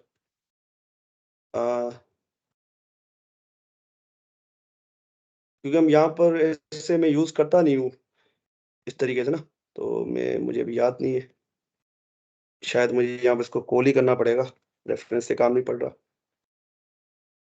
ये देखो यू क्लिक मी, तो जितनी बार इसको क्लिक करूंगा, ये देखो 5 बार क्लिक हुआ है, ये देखो इतनी बार क्लिक करूंगा ये मुझे बता रहा है। तो दिस इज कॉल्ड इवेंट, मतलब यूजर अगर पेज को स्क्रॉल करे तो आप क्या चलाना चाह रहे हो उसके लिए भी इवेंट है हमारे पास। तो ये तरीके के इवेंट होते हैं हमारे पास जो हम यूज कर सकते हैं। तो ये था इनलाइन इवेंट्स। उसके अलावा हमारे पास एलिमेंट की प्रॉपर्टी के अंदर भी कुछ इवेंट होते हैं, जैसे कि भाई पेरेंट, सॉरी इस बटन को मैं आईडी दे देता हूं यहाँ पर। अब यहाँ पर मैं इनलाइन यूज नहीं करना चाहता, माय बटन, माय बीटीएन, ठीक है, और यहाँ पर जाके मैं इसको रहने देते हैं माय बीटीएन। माय बीटीएन को पहले हम कंसोल करके देखते हैं हमें दे क्या रहा है, console dot log my BTN, उस बटन को एक्सेस कर रहा हूँ उसकी आईडी से, तो इसको कंसोल डॉट डर करना पड़ेगा ताकि मैं इसको एज ऑब्जेक्ट देख सकूं। तो आप यहाँ पर देखोगे, ये देखो भाई, ये आपको देख रहा है ऑन ऑन की जगह जगह पे अगर मैं जाऊं, ये तो सारे ए आ गए, तो ये देखो ऑन की press, on error, on ended, ये सारे वही इवेंट्स है, देख रहे हो, ये सारे वही इवेंट्स है। ये देखो ऑन क्लिक का भी दिखाता हूँ आपको, जो सबसे ज्यादा ऑन क्लिक का यूज होता है कि यूजर जब क्लिक करे तो आप क्या करना चाह रहे हो उस पर। तो ऑन क्लिक, ये रहा on click, this is called on click. तो इसका हम यूज करने वाले, तो ये क्या है, प्रॉपर्टी है, ये इस ऑब्जेक्ट की प्रॉपर्टी है, मतलब इस बटन की प्रॉपर्टी है। तो हम क्या कैसे करेंगे इसको access, my BTN dot on click, और यहाँ पर इसको मैं फंक्शन दे दूंगा। अब रेफरेंस ये भी तरीका हम यूज नहीं करते हैं, इससे बेहतर तरीका हम देखेंगे, ये भी तरीका यूज नहीं होता है, क्यों यूज नहीं होता है वो हम देखेंगे। अब जैसे इस पर क्लिक करूंगा तो देखो क्या होगा, ये देखो यू क्लिक में, ये देखो, देखो ये भी तरीका है इवेंट को ऐड करने का, एलिमेंट की एज अ प्रॉपर्टी आप इसको यूज कर सकते हो, पर ये तरीका भी हम यूज नहीं करते हैं। मैंने क्या किया, डॉट ऑन क्लिक करके उसको एक फंक्शन असाइन कर दिया, ठीक है। अगर मैं इस बटन में जाके देखूं तो मेरे ख्याल से इस बटन की ऑन क्लिक प्रॉपर्टी को ये फंक्शन असाइन हो चुका होगा। ये देखो ऑन क्लिक पे ये फंक्शन पड़ा हुआ है जीत, देख रहे हो, पहले नल था अभी जीत आ गया, ठीक है। तो सारे टॉपिक्स हमारे कवर हो चुके हैं, और ये इस पे हम पूरा लेक्चर करेंगे इवेंट्स पे, तभी आपको ये समझ में आएगा, ये बहुत इंपॉर्टेंट है। भाई कोई सवाल हो तो पूछ लो, हमारी क्लास एंड हो चुकी है, आज काफी चीजें हमने पढ़ी हैं माशाल्लाह से, और मेरी ख्वाहिश थी आपको डोम के बारे में एक एक चीज पढ़ा दूं, पर सारी चीजें तो पढ़ना पॉसिबल नहीं है, पर जितनी इंडस्ट्री में यूज होती है वो मैंने आपको पढ़ा दी है।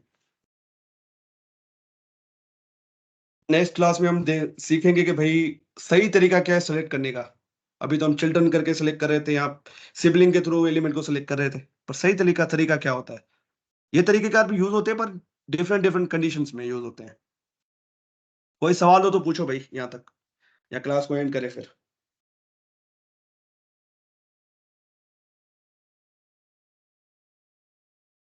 जी हनीफ भाई, हमजा भाई, कोई सवाल? सही है सर, क्लियर है सर। आज के लेक्चर के Yes, बारे में sir. कोई फीडबैक देना चाहें तो मोस्ट वेलकम। ठीक है, अच्छा था लेक्चर, समझ आया माशाल्लाह सारा। ठीक है, थैंक यू हमजा भाई। हनीफ भाई, आप क्या कहना चाहेंगे? सर मजा आया लेक्चर में। बोलने में काफी आज लंबा लेक्चर हो गया, 1.5 घंटे का। तो सलाम हो आपके नहीं नहीं स्टेमिना को सर, यार। मैं लेक्चर में बोर नहीं होता, आप माशाल्लाह से अच्छे अच्छे से पढ़ाते हैं। Thank you. Your feedback help me to improve. तो इसलिए मैं फीडबैक देता हूँ, ताकि यार मैं आपको इम्प्रूव कर सकूँ। तो थैंक यू यार आप लोगों को, आप लोगों ने अप्रिशिएट किया। चले फिर मिलते हैं इंशाल्लाह नेक्स्ट क्लास में। नेक्स्ट क्लास में हम सही तरीका देखेंगे, एलिमेंट को कैसे सही तरीके से एक्सेस करते हैं। हमारे पास 4-5 मेथड आते हैं, वो हमजा भाई को पता ही होगा, उन्होंने पढ़ा हुआ है। ठीक है, आप लोगों को भी पता चल जाएगा सही तरीका क्या होता है एलिमेंट को एक्सेस करने का। फिर हम इवेंट्स पे पूरा लेक्चर करेंगे, उसके बाद हम सारे प्रोजेक्ट करेंगे, उसके बाद सारे प्रोजेक्ट होंगे। ठीक है, तो अपना ख्याल रखें, खुश रहें, अल्लाह हाफिज। Okay sir.